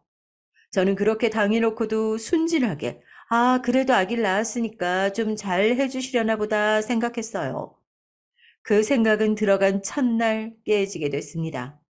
저는 아기를 낳아서 몸조리하려고 시댁에 들어간 거잖아요. 근데 들어간 첫날부터 시댁 청소했어요. 저도 정말 말하면서도 웃긴 해요. 안 그래도 몸도 안 좋은데 제가 아기를 데리고 들어가자 아기를 저한테서 뺏는 거예요. 그러더니 걸레로 바닥을 닦으라고 하더라고요. 어머니, 저 몸이 너무 안 좋아요. 좀 쉬면 안 될까요? 얘가 무슨 소리를 하는 거야? 누구는 아기 안 낳았니? 나는 애 낳고도 밥하고 청소하고 다 했다. 넌 시골 출신이니까 애 낳고 바로 밭일하는 사람들 많이 봤을 거 아니야. 정말 서러웠어요. 그런데 시아버지와 남편은 일하러 나갔으니 저를 도와줄 사람도 없었죠. 그래서 화장실에서 걸레를 빠는데 정말 눈물이 멈추지 않더라고요. 그렇게 청소하는데 아기가 울자 시어머니가 저한테 아기를 주었어요. 애가 딸이라 그런가? 아유, 확실히 예민하네. 아니, 태어난 지 얼마나 됐다고 예민 타령하는지 정말 속상했죠. 아들들은 무던하고 듬직한데, 어? 딸이라서 저러나 보다. 100일도 안 된 아기한테 정말 너무하지 않은가요, 여러분? 그날 퇴근하고 집으로 온 남편에게 우리 집으로 가자고 했던 기억이 나요. 남편이 그래도 괜찮겠냐고 물었는데 저는 정말 단 1초도 시어머니와 있고 싶지 않았어요. 그래서 다음날 집으로 가려고 챙기는데 저한테 대놓고 그러시더라고요. 너는 시어머니 나쁜 년 만들면 좋니? 시골 출신이라 배운 게 없어서 그래. 정말 탄식이 나오더라고요. 도대체 제가 뭘 그렇게 잘못했는지 속상한 마음을 가진 채로 집에 왔던 기억이 나요. 친정에서는 제가 아기를 낳자 시골에서 여기저기 귀한 재료들을 얻어서 올라오셨어요. 그러면서 제가 시집살이를 당하는 줄 모르는 엄마는 이거 사돈 댁 가져다 드려라. 이러면서 귀한 과일들을 주었었죠. 가져다 두기 싫었지만 제가 그래도 아랫사람이니까 화해하자는 의미로 과일을 가져다 드렸는데 시어머니는 대놓고 싫어하셨어요. 그래도 사람이 선물을 하면 뒤에서 버리더라도 앞에서는 좋은 척이라도 해야 되는 거 아닌가요? 제가 시어머니에게 너무 어려운 것을 바랐나 봐요. 과일을 가져갔더니 자기는 그 과일 싫어한다고 본 척도 안 하더라고요. 정말 서운하고 속상했습니다. 이런 냉대는 아이가 커가면서 훨씬 더 심해졌어요.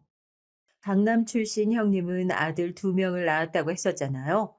명절이나 생일 때 다 같이 모이면 정말 대놓고 편애하더라고요. 우리 소중한 손자들, 너무 예쁜 우리 손자들. 이러면서 손자 2명은 품에 끌어안고 난리였죠. 반면 저희 딸은 그냥 찬밥이었어요. 딸이 가족 중에 제일 어린 나이였으니까 당연히 어린 행동들을 할 수밖에 없었는데도 무슨 행동만 하면 아우 예민해. 어머머 쟤 좀 봐라. 왜 저러니? 어디 오빠들한테 난리야? 예, 저리 가. 그거 오빠들 주려고 사놓은 건데 그걸 네가 왜 먹어? 등등 기억하고 싶지도 않아요. 특히 먹는 것으로 차별할 때는 정말 미웠습니다. 애들이 3명밖에 없는데 과자를 2개 사놓거나 이런 것들이요. 이건 누가 봐도 실수가 아니잖아요. 애들이 많으면 몰라요. 저한테 그러는 건 그냥 저만 꾹 참으면 되는 거니까 그냥 넘기면 됐는데 아이한테 그러는 것을 보니까 참을 수가 없더라고요. 초등학교 들어간다고 형님 아들 2명한테는 선물도 주고 용돈도 주던 것을 제가 똑똑히 기억하는데 저희 딸은 초등학교 입학한다고 말해도 관심도 없었어요. 아니 차라리 관심만 없으면 그냥 저도 됐다고 넘길 텐데 오히려 딸한테 그러더라고요. 너희 엄마가 시골 출신이라 뭘 모를 텐데 만약 궁금한 게 있으면 큰엄마한테 전화해서 물어봐. 진짜 이건 너무하지 않나요? 이런 행패는 날이 갈수록 심해졌어요. 명절이나 생일 때마다 다 같이 모여서 식사를 할 때도 대놓고 시조카 손자 2명만 챙겼죠. 시댁만 가면 딸이 눈치를 보는 게 저도 느껴질 정도였습니다. 딸을 볼 때마다 너희 엄마는 시골에서 자라가지고 외갓집 가면 시골이라 이런 거 없지? 아유, 시골에는 이런 거 없어서 못 먹어봤겠다. 이런 말들을 하더라고요. 밥을 먹으러 식당에 가면 맛있는 요리는 무조건 형님이나 시조카 앞으로 밀어주고 그랬어요. 진짜 저도 이런 걸 계속 당하다 보니까 화가 나더라고요. 저는 사실 몇 년만 저러고 나중엔 안 그럴 줄 알았어요. 싫은 사람도 계속 보면 정이 든다고 하던데 어떻게 자기 자식이나 아들의 자식한테도 저럴 수가 있는 거죠? 정말 노망났다고밖에 설명할 수가 없었어요. 시조카 2명도 얄미웠습니다. 자기들이 할머니 사랑을 독차지하는 것을 너무나 잘 알더라고요. 제 딸 앞에서 일부러 장난감을 가지고 놀아서 딸이 자기도 해보겠다고 하니까 너는 시골에라 할 수 없잖아 하더라고요. 정말 어이가 없었어요. 제가 뭐라고 하니까 시어머니에게 가서 작은 엄마가 괴롭힌다고 하더라고요. 그런데 저는 시조카들은 그냥 얄미웠지만 시어머니가 정말 미웠어요. 애들이 뭘 알겠어요. 저런 거 다 할머니가 저희를 볼 때마다 저러니까 자연스럽게 습득된 모습이겠죠. 애초에 할머니가 자기들을 저렇게 싸고 두니까 애들 입장에선 당연히 제 딸을 무시하게 된 거죠. 정말 먹을 걸로 차별할 때는 너무 미웠어요. 똑같은 며느리인데 누구는 황제 대접받고 누구는 거지 취급을 받으니 당연하게 아이들도 자연스럽게 저희를 하대하게 된 거예요.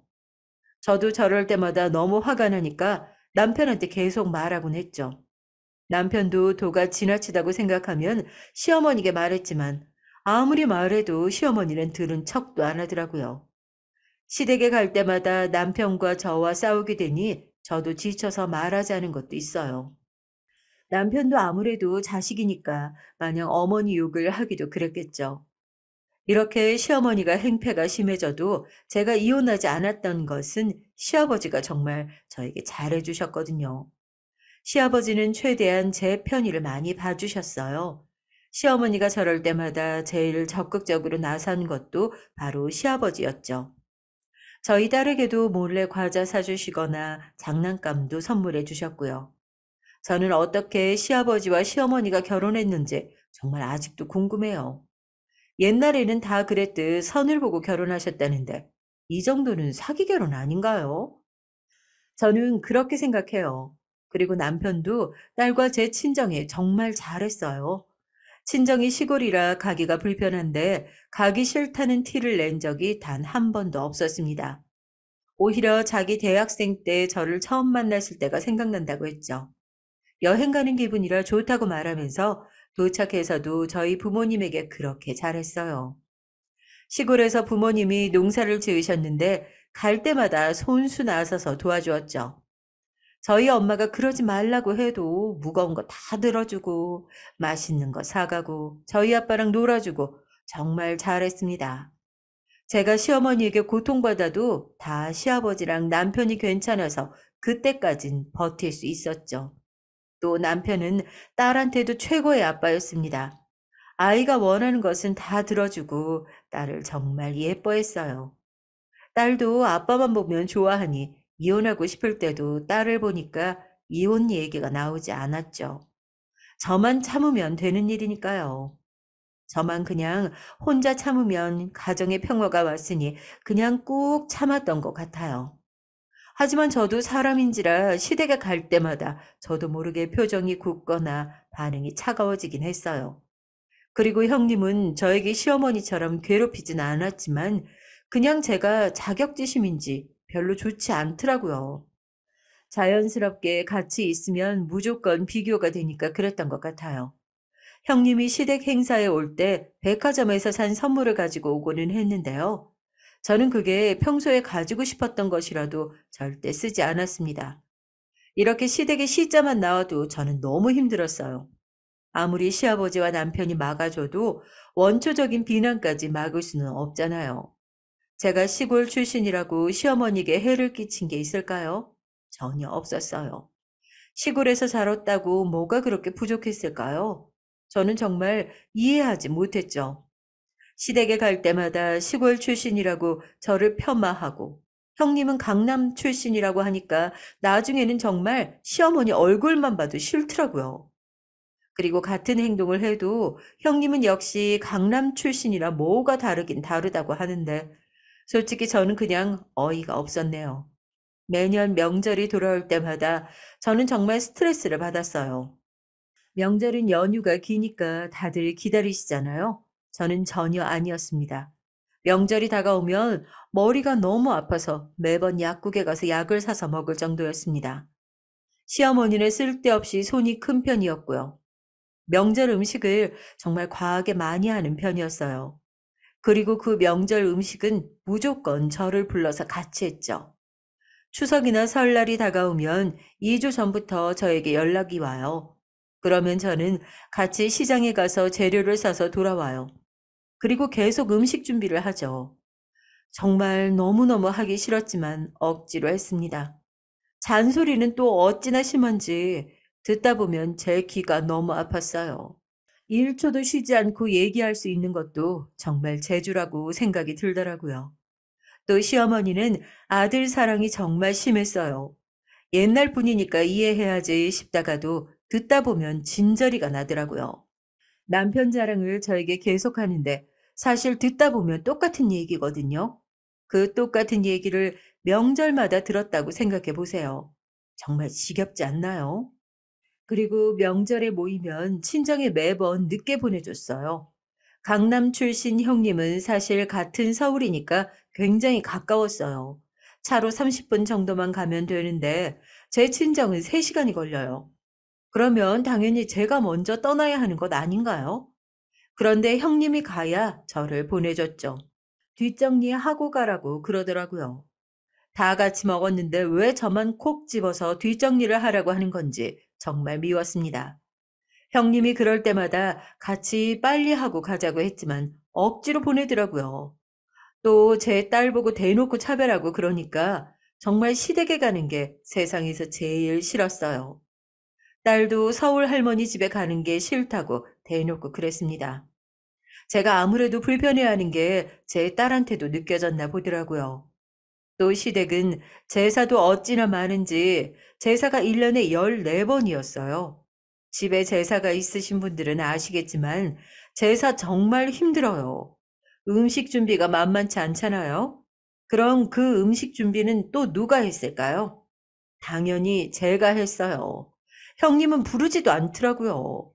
강남 출신이라 이런 건 저 같은 시골 출신이 해야 한다고 하셨어요. 제가 무슨 조선시대 무술인가요? 그리고 제사가 1년에 14번인 게 말이 된다고 생각하세요? 저 뜻은 한 달에 한 번 이상을 시댁에 가서 음식 준비해야 한다는 뜻이에요. 음식 준비만 하면 다행이게요. 뒷정리도 무조건 제가 해야 했습니다. 저는 사실 뒷정리가 더 싫었어요. 그리고 시어머니 음식이 맛이 없거든요. 그런데 손이 커서 음식은 또 가득 만들었어요. 당연히 우리 집에 가져가기 싫었죠. 제가 됐다고 안 가져가도 된다고 할 때마다 더 많이 챙겨주셨습니다. 이거 우리 아들이 좋아해 하시며 주시는데 제가 남편하고 살아서 알잖아요. 남편은 그 음식 싫어해요. 저렇게 챙겨주면 음식물 쓰레기통으로 바로 직행하는데 매번 챙겨주시더라고요.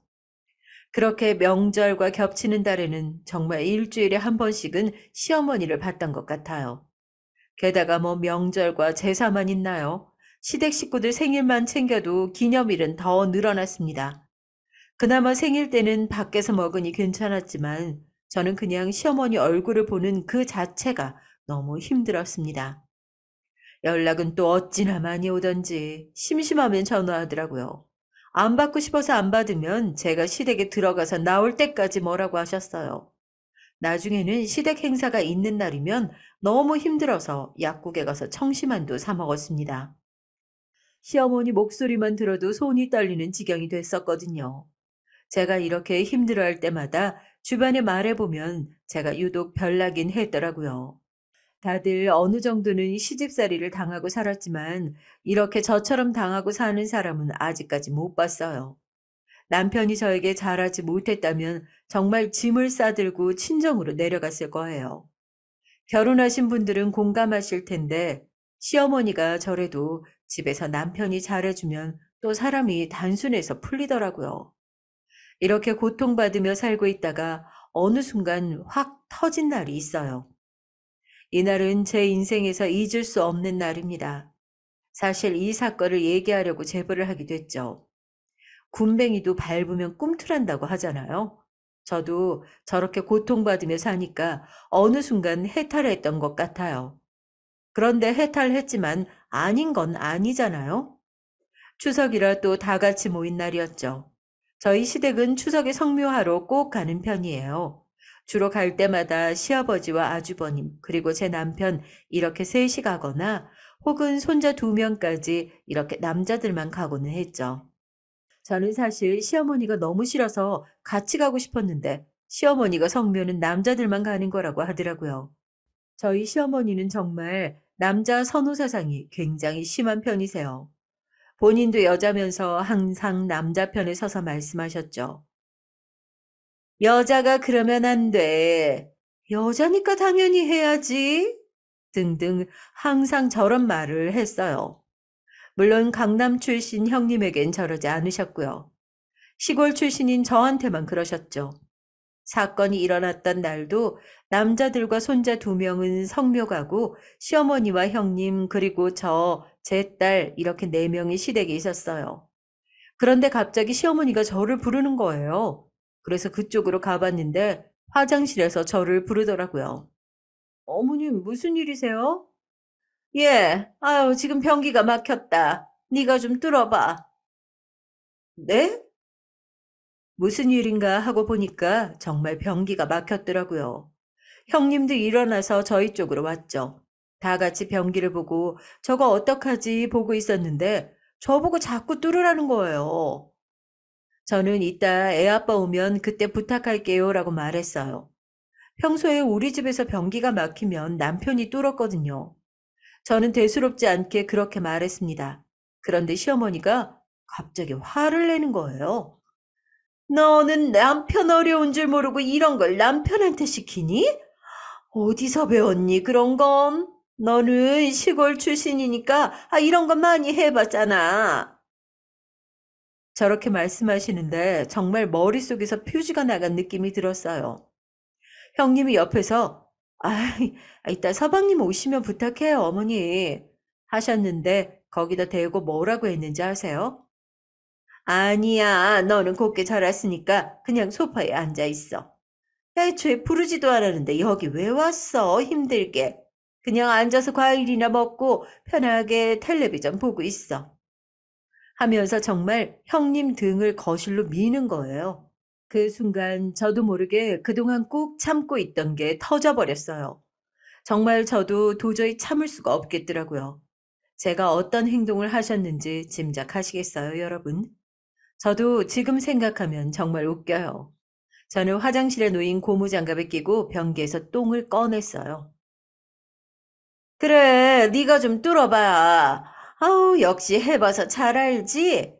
그리고 저런 말을 하는 시어머니 얼굴에 그 똥을 발랐어요. 아니, 바른 게 아니고 똥을 던졌다고 표현해야 맞는 것 같아요. 시어머니는 처음에는 너무 놀랐는지 가만히 있더라고요. 정말 저도 모르게 한 행동이에요. 그리고 저는 시어머니에게 외쳤어요. 야, 이 노망난 할망구야. 나 이혼할 거야. 네 아들 이혼남 만들고 좋겠다. 했어요. 그제야 시어머니는 정신을 차렸는지 저에게 소리를 지르더라고요. 야, 너 미쳤어? 그래, 나 미쳤다. 네가 그렇게 행동하는데 누가 안 미쳐? 쭈쭈쭈쭈. 뭐 어쩌라고. 시골 출신이라 뭐. 내가 시골에서 태어난 게 너랑 무슨 상관인데? 이렇게 10년 넘게 괴롭히고 지랄이야. 한 번 말이 나오니까 정말 시원하게 말이 나오더라고요. 속에 있는 얘기를 다 했어요. 시어머니는 막 수건으로 똥을 닦고 난리를 치더라고요. 그 모습을 보는데 어찌나 웃기던지 웃음이 막 나오더라고요. 정말 제가 왜 10년 넘게 당하고 살았는지 후회가 됐어요. 시어머니가 뭐라고, 저 노망난 할망구가 뭐라고 제가 참고 살았을까요? 얼굴에 똥을 던지고 막 소리를 지르니까 속에서 뭐가 탁 풀리는 기분이 들었습니다. 살면서 그런 기분을 느껴본 건 저날이 처음이었던 것 같아요. 아직도 저날이 제 인생 최고의 날이었어요. 난리치는 시어머니를 보며 정말 사람은 참고 살면 안 된다고 생각이 들더라고요. 형님은 너무 놀랐는지 가만히 서서 지켜보더라고요. 사실 형님은 저를 괴롭히거나 그런 적은 없었기 때문에 그냥 지나쳤어요. 매번 그냥 방관하는 게 얄밉긴 했지만 시어머니 성격에 누가 제 편 드는 신용이라도 보이면 저에게 더 그랬기 때문에 마냥 이해 못하는 건 아니었죠. 그리고 방에서 혼자 놀고 있는 딸을 불러서 같이 나아갔어요. 물론 그렇게 나가는데 뒤에서 노망난 시어머니는 저희에게 소리를 질렀죠. 너네 그렇게 가면 내가 가만둘 줄 알아? 가만히 있지 마. 어쩌라고. 네 아들 이혼당하는 거 구경이나 해. 똑바로 얼굴을 쳐다보고 말을 하는데 정말 속이 시원했습니다. 제가 입이 없어서 그동안 참고 산 게 아니잖아요. 그래도 남편만 보고 살았는데, 아니, 이젠 못 참겠더라고요. 자기가 싼 똥은 자기가 치워야 하는 거 아닌가요? 그걸 왜 저보고 치우라고 하는 거죠? 정말 살면서 저런 사람은 처음 봅니다. 제가 뭐 이유가 있으면 그걸 고쳐보려고 할 텐데, 애초에 이유도 없잖아요. 단지 제가 시골 출신이라 돈이 없어서였잖아요. 사실 처음엔 저도 시어머니에게 다가가려고 많이 노력했습니다. 저도 나름대로 친정에서 농산물 챙겨주면 가져다 주고, 시골 출신이라 돈 없다고 저러는 거 아니까 남편과 상의해서 선물도 종종 하고 했는데, 그런데도 시어머니는 날이 갈수록 심해졌습니다. 제가 다가갈수록 시어머니는 저를 밀어내더라고요. 아이를 낳아도, 아니, 낳고 나서는 더 심해졌어요. 저한테만 저러면 그냥 저만 참으면 됐지만, 아이한테도 저러니까 참을 수가 없었죠. 그렇게 꾹 참던 게 터진 날이 저날입니다. 정말 지긋지긋했다는 말이 맞았어요. 그리고 바로 그 길로 딸과 친정으로 내려갔습니다. 사실 그렇게 큰 소리 내고 나왔지만 막막하긴 했어요. 그렇지만 정말 이혼할 생각이 있었어요.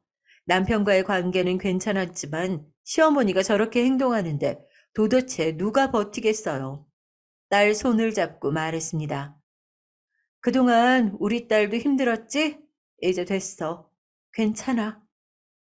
사실 딸만 생각하면 눈물이 나오려고 했어요. 남편과 딸 사이도 좋았고, 아니, 우리 세 명만 생각하면 정말 문제가 없었거든요. 우리끼리는 정말 행복했기 때문에 제가 그동안 참았다고 했잖아요. 그런데 도저히 이제는 안 될 것 같더라고요. 제 인생에서 남편도 딸도 정말 소중했지만 무엇보다 자신을 이제 챙겨야 할 것 같더라고요. 이렇게 가다간 제가 스트레스로 확 단명할 수도 있을 것 같았어요. 날이 갈수록 심해졌기 때문에 이 관계는 시어머니가 죽거나 제가 이혼하거나 결론이 그렇게 나와야 할 것 같았죠. 원래 악독한 사람이 오래 산다고 하잖아요. 시어머니는 뭐 딱히 지병이 있는 것도 아니고 오래 살 것 같았어요. 그리고 무엇보다 죽을 날을 기다리며 버티느니 그냥 이혼하고 평생 안 보는 게 저한테 좋을 것 같더라고요. 그렇게 딸의 손을 잡고 버스 터미널로 갔어요. 명절이라 사람이 많았지만 인파 속에서 저는 행복했습니다. 걱정이 되기도 했지만 일단 너무 즐겁더라고요. 그렇게 버스 출발 시간을 기다리고 있었는데 남편에게서 전화가 왔어요. 그새 시어머니가 말했나 싶더라고요. 저는 뭐 잘못한 게 없으니까 일단 전화를 받았죠. 여보세요? 여보, 이게 무슨 일이야? 아니, 아무리 그래도 그렇지 시어머니 얼굴에 똥 칠하는 며느리가 어딨어? 당신 말 잘했어. 그러면 자기가 싼 똥을 며느리 보고 치우라고 하는 시어머니는 어딨어? 아니, 그래도 어른이잖아. 아, 일단 어디야? 우리 얘기하자. 나 너희 엄마한테 이혼한다고 얘기했어. 뭐? 아니, 일단 만나. 어디야? 나랑 우리 딸 찾을 생각 하지 마. 전화를 그렇게 끊는데 정말 통쾌했습니다. 사실 남편은 중간에서 고생하기도 했고 저한테 잘해준 것도 맞긴 해요. 하지만 그 순간만큼은 그냥 저 핏줄 자체가 싫더라고요. 제가 그렇게 전화를 끊자 딸이 저에게 말했어요.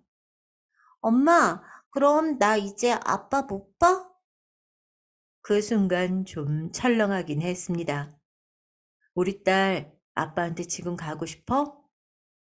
아니, 나 엄마랑 있을래. 그래도 다행히 저랑 있겠다고 하더라고요. 딸의 손을 잡고 그렇게 버스를 타고 친정에 갔습니다. 결혼하고 처음으로 남편 없이 내려갔던 것 같아요. 버스를 타고 몇 시간 동안 내려가는데 저는 잠도 자지 못하고 창밖만 바라봤어요. 저를 보고 부모님께서는 많이 놀라셨더라고요. 아무래도 같이 올 줄 알았는데 제가 딸하고만 오니까 그랬던 것 같아요. 아니, 최서방은 어디 있어? 이번에 그냥 나 혼자 왔어. 바쁘대. 엄마 얼굴을 보니까 울컥하더라고요. 사실 시어머니가 저를 괴롭힌다고 절대 저희 친정엄마에게 말하지는 못했어요.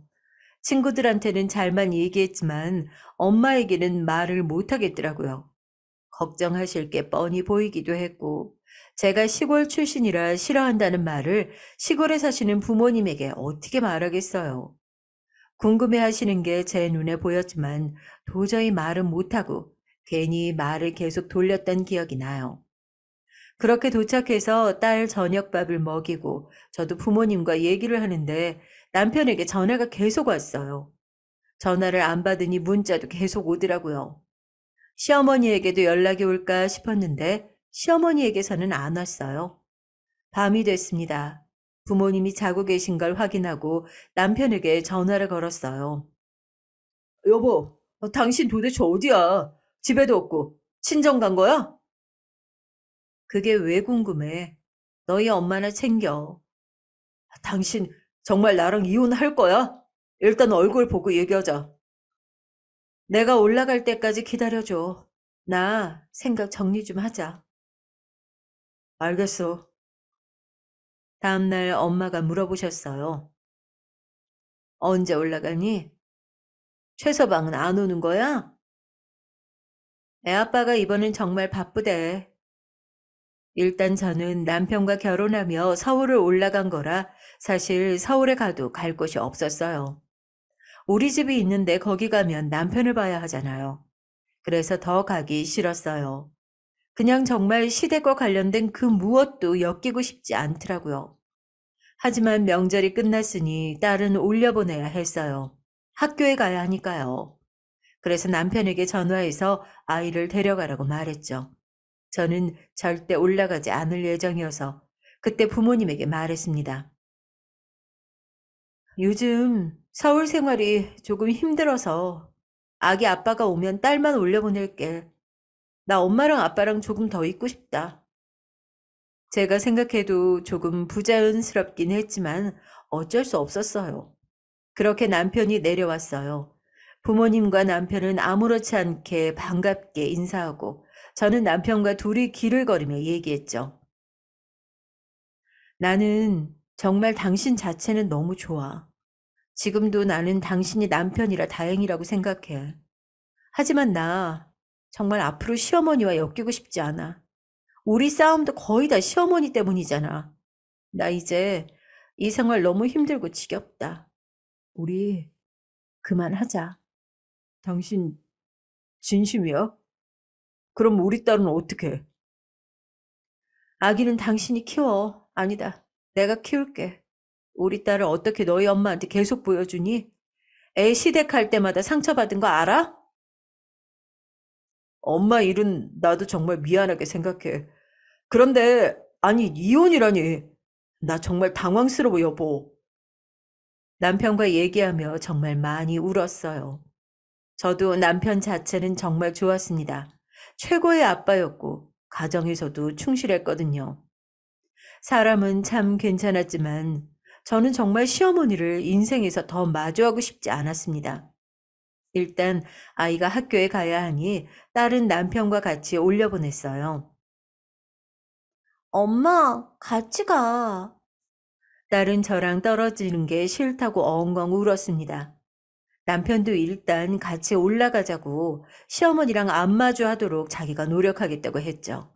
하지만 저는 정말 완고했습니다. 그렇게 시어머니가 욕한 시골이 저는 너무 좋았거든요. 제가 잘못한 게 없잖아요. 그렇게 눈물의 이별을 하고 저는 친정이 있었어요. 사실 저는 생각 정리가 필요하더라고요. 이혼이 애들 장난도 아니고 앞으로 어떻게 살아야 할지 막막하기도 했고요. 저희 친정 부모님도 슬슬 눈치채기 시작했어요. 무슨 일이 있긴 했구나 눈치채셨죠. 하지만 도저히 내가 시골 출신이라 시어머니가 나를 너무 싫어했다고 말이 나오지 않더라고요. 놀랍게도 그때까지 시어머니는 저에게 연락하지 않으셨습니다. 사실 어느 정도 미리 말을 생각했었거든요. 만약 시어머니가 전화가 오거나 문자를 보내면 뭐라고 말할지 생각했었는데 이상할 정도로 연락이 없더라고요. 서울로 올라간 딸하고는 매일 전화를 했었죠. 딸의 목소리를 들을 때마다 이혼 생각이 사라지곤 했지만 다시 전화를 끊고 혼자 생각을 하면 이혼은 어쩔 수 없다는 생각이 들더라고요. 그렇게 양가 감정으로 저는 너무 힘들었어요. 남편도 저에게 끊임없이 말했죠. 이혼을 꼭 해야 하는 거냐며 묻곤 했습니다. 그렇게 한 달이 지났을까요? 주말마다 딸과 남편이 내려왔어요. 사실 제가 제 입으로 이혼하겠다고 말하긴 했지만 아무 절차도 밟지 않고 있었어요. 주말에 남편과 딸이 내려오면 다 같이 개울가에서 놀기도 했고요. 시어머니가 그렇게 욕하던 시골에서 저희는 정말 행복했습니다. 같이 밭에 가서 상추도 따고 강아지 산책도 시키고 행복하게 지냈죠. 이렇게만 지낸다면 이혼은 고려해봐야겠다 생각이 들더라고요. 그런데 이런 마음을 가지자마자 시어머니에게 연락이 왔어요. 정말 대단한 사람이에요. 언제 사과하나 기다렸는데 아직도 이혼하겠다고 그러고 있니? 그럴 거면 이혼해. 시골 사는데 이혼 절차를 알긴 해? 다시 한번 말하지만 정말 대단한 사람이에요. 저는 전화를 받고 그냥 그대로 끊었어요. 대꾸할 가치를 느끼지 못했거든요. 그리고 바로 남편에게 전화했어요. 당신 엄마가 나한테 전화했어. 나 정말 당신만 생각하면 이혼하고 싶지 않아. 그렇지만 나 이렇게 못 살아. 이혼하자. 이번에 서울 올라가면 진지하게 서류 작성하자.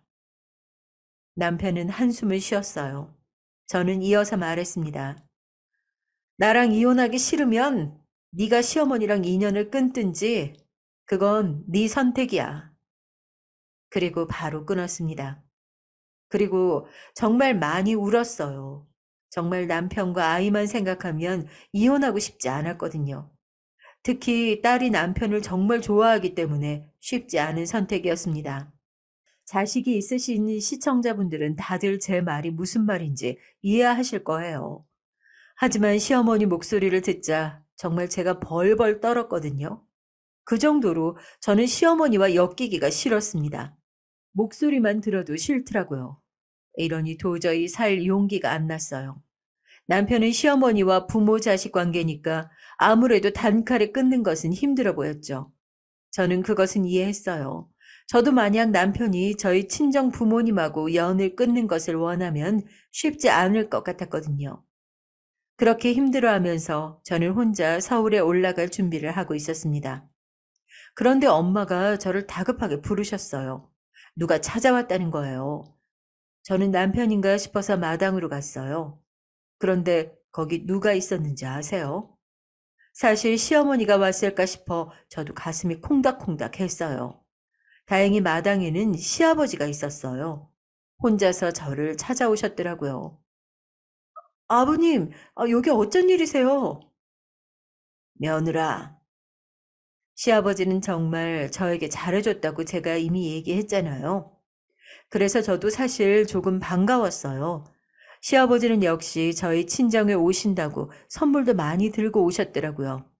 저희 부모님 드시라고 갈비를 가득 사오셨죠. 만약 시어머니가 시아버지처럼 행동해 주셨으면 저는 절대 이혼 생각하지 않았을 거예요. 저희 부모님과 인사를 하고 시아버지는 저랑 단둘이 얘기를 나누었죠. 그날 있던 일은 내가 대신 사과하마. 아니에요, 아버님. 왜 사과하세요? 아버님은 아무 잘못 없으세요.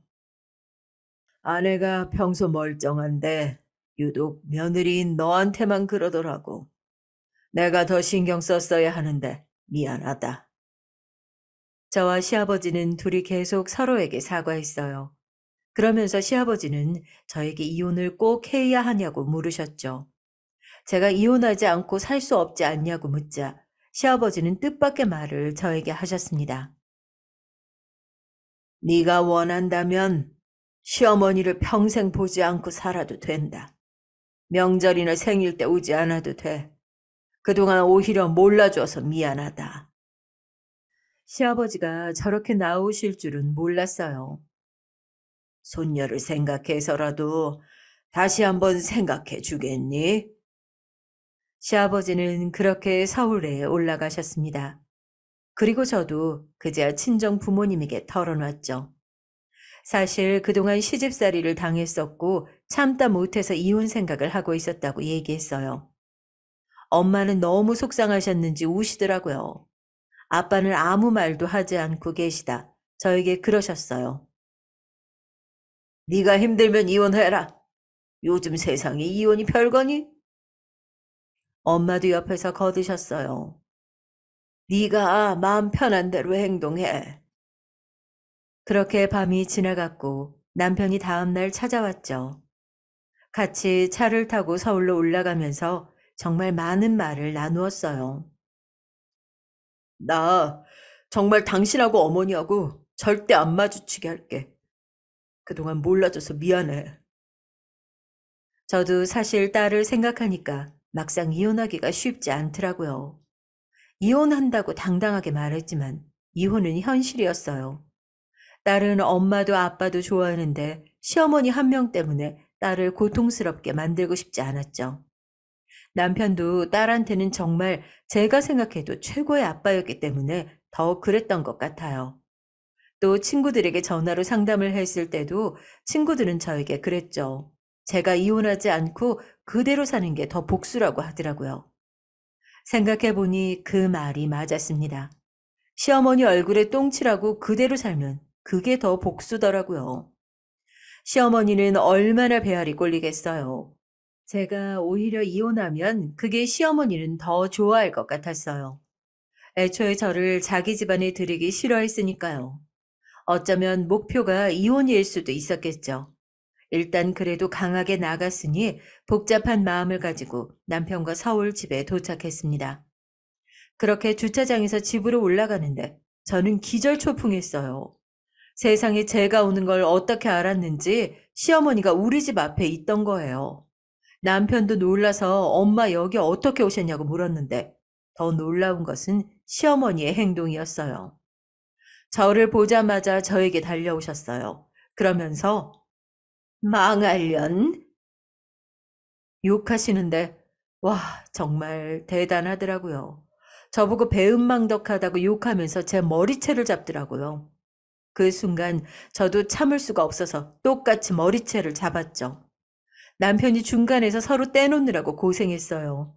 저도 절대 시어머니 머리채를 놓지 않았거든요. 아니, 오히려 후련하더라고요. 저렇게 나오다니 참 멍청하다는 생각도 했죠. 아들이 지금 본인 때문에 이혼하니 안 하니 하는데 찾아와서 며느리 머리채를 잡는 건 정말 대단하지 않나요, 여러분? 남편이 시아버지를 불렀고 시아버지가 와서 시어머니를 데려갔죠. 시아버지 화내는 모습도 그날 처음 봤습니다.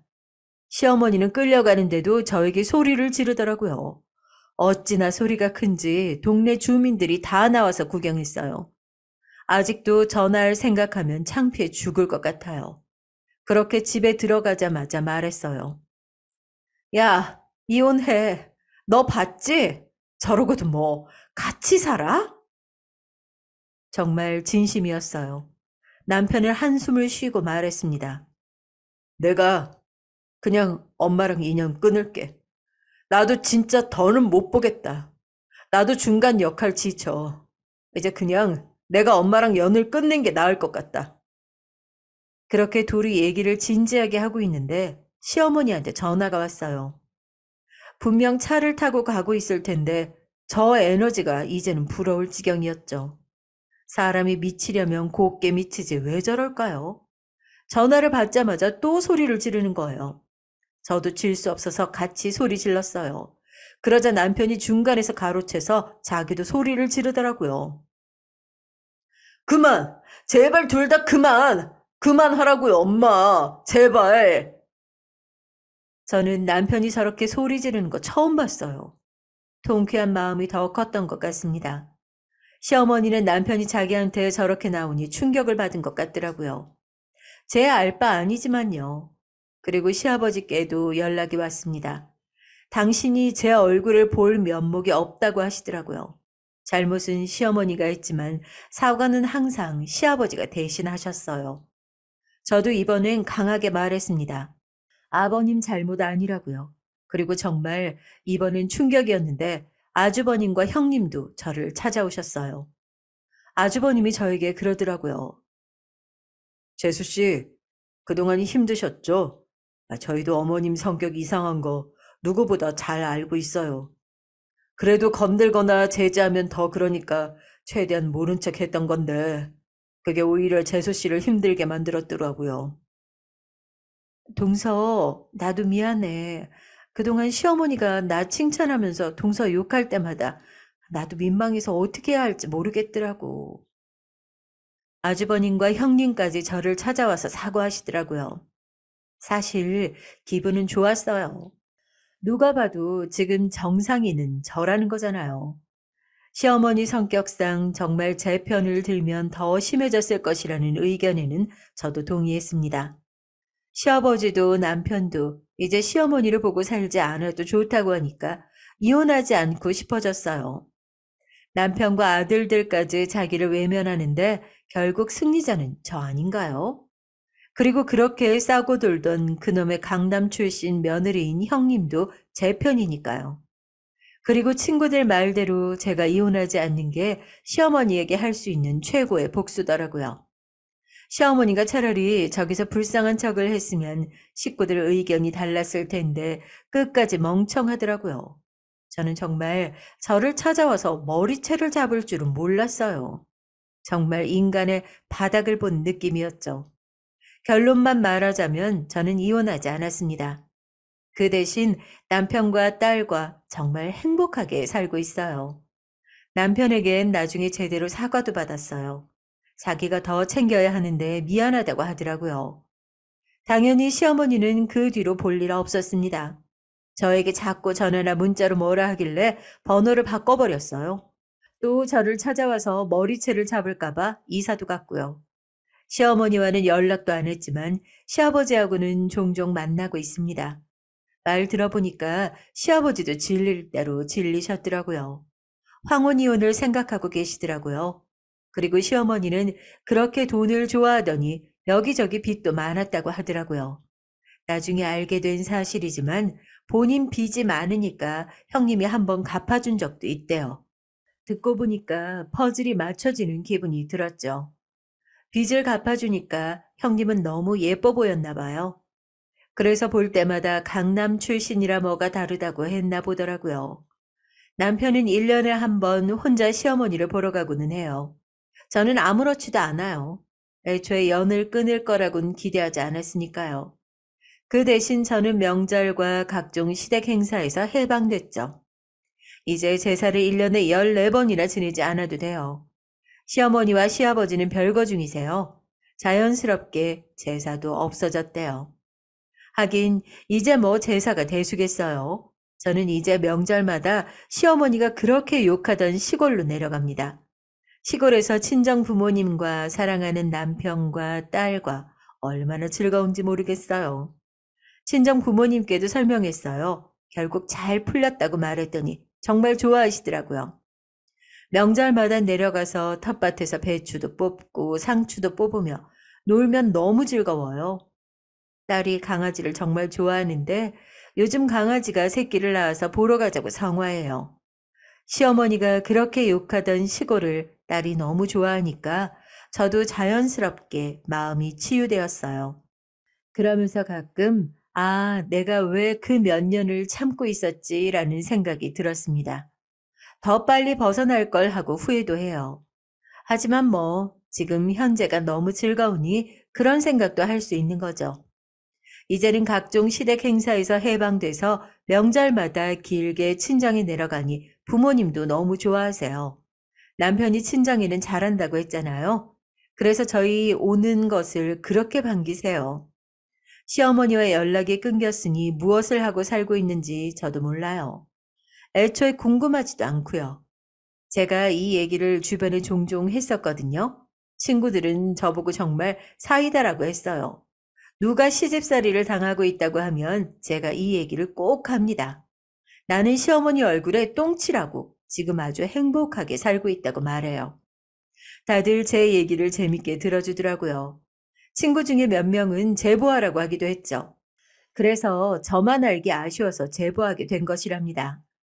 대한민국의 며느리들 대부분이 시집살이를 당하셨을 거예요. 저도 누구보다 심하게 당해서 잘 알고 있어요. 제 얘기 들으면서 잠시나마 즐거우셨다면 저는 그걸로 됐습니다. 저처럼 행복하시지는 못해도 적어도 자기 할 말은 제대로 하며 사셨으면 좋겠어요.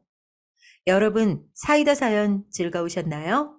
다들 부당한 일 당하면 제 얘기를 떠올려 주세요. 다들 들어주셔서 감사합니다.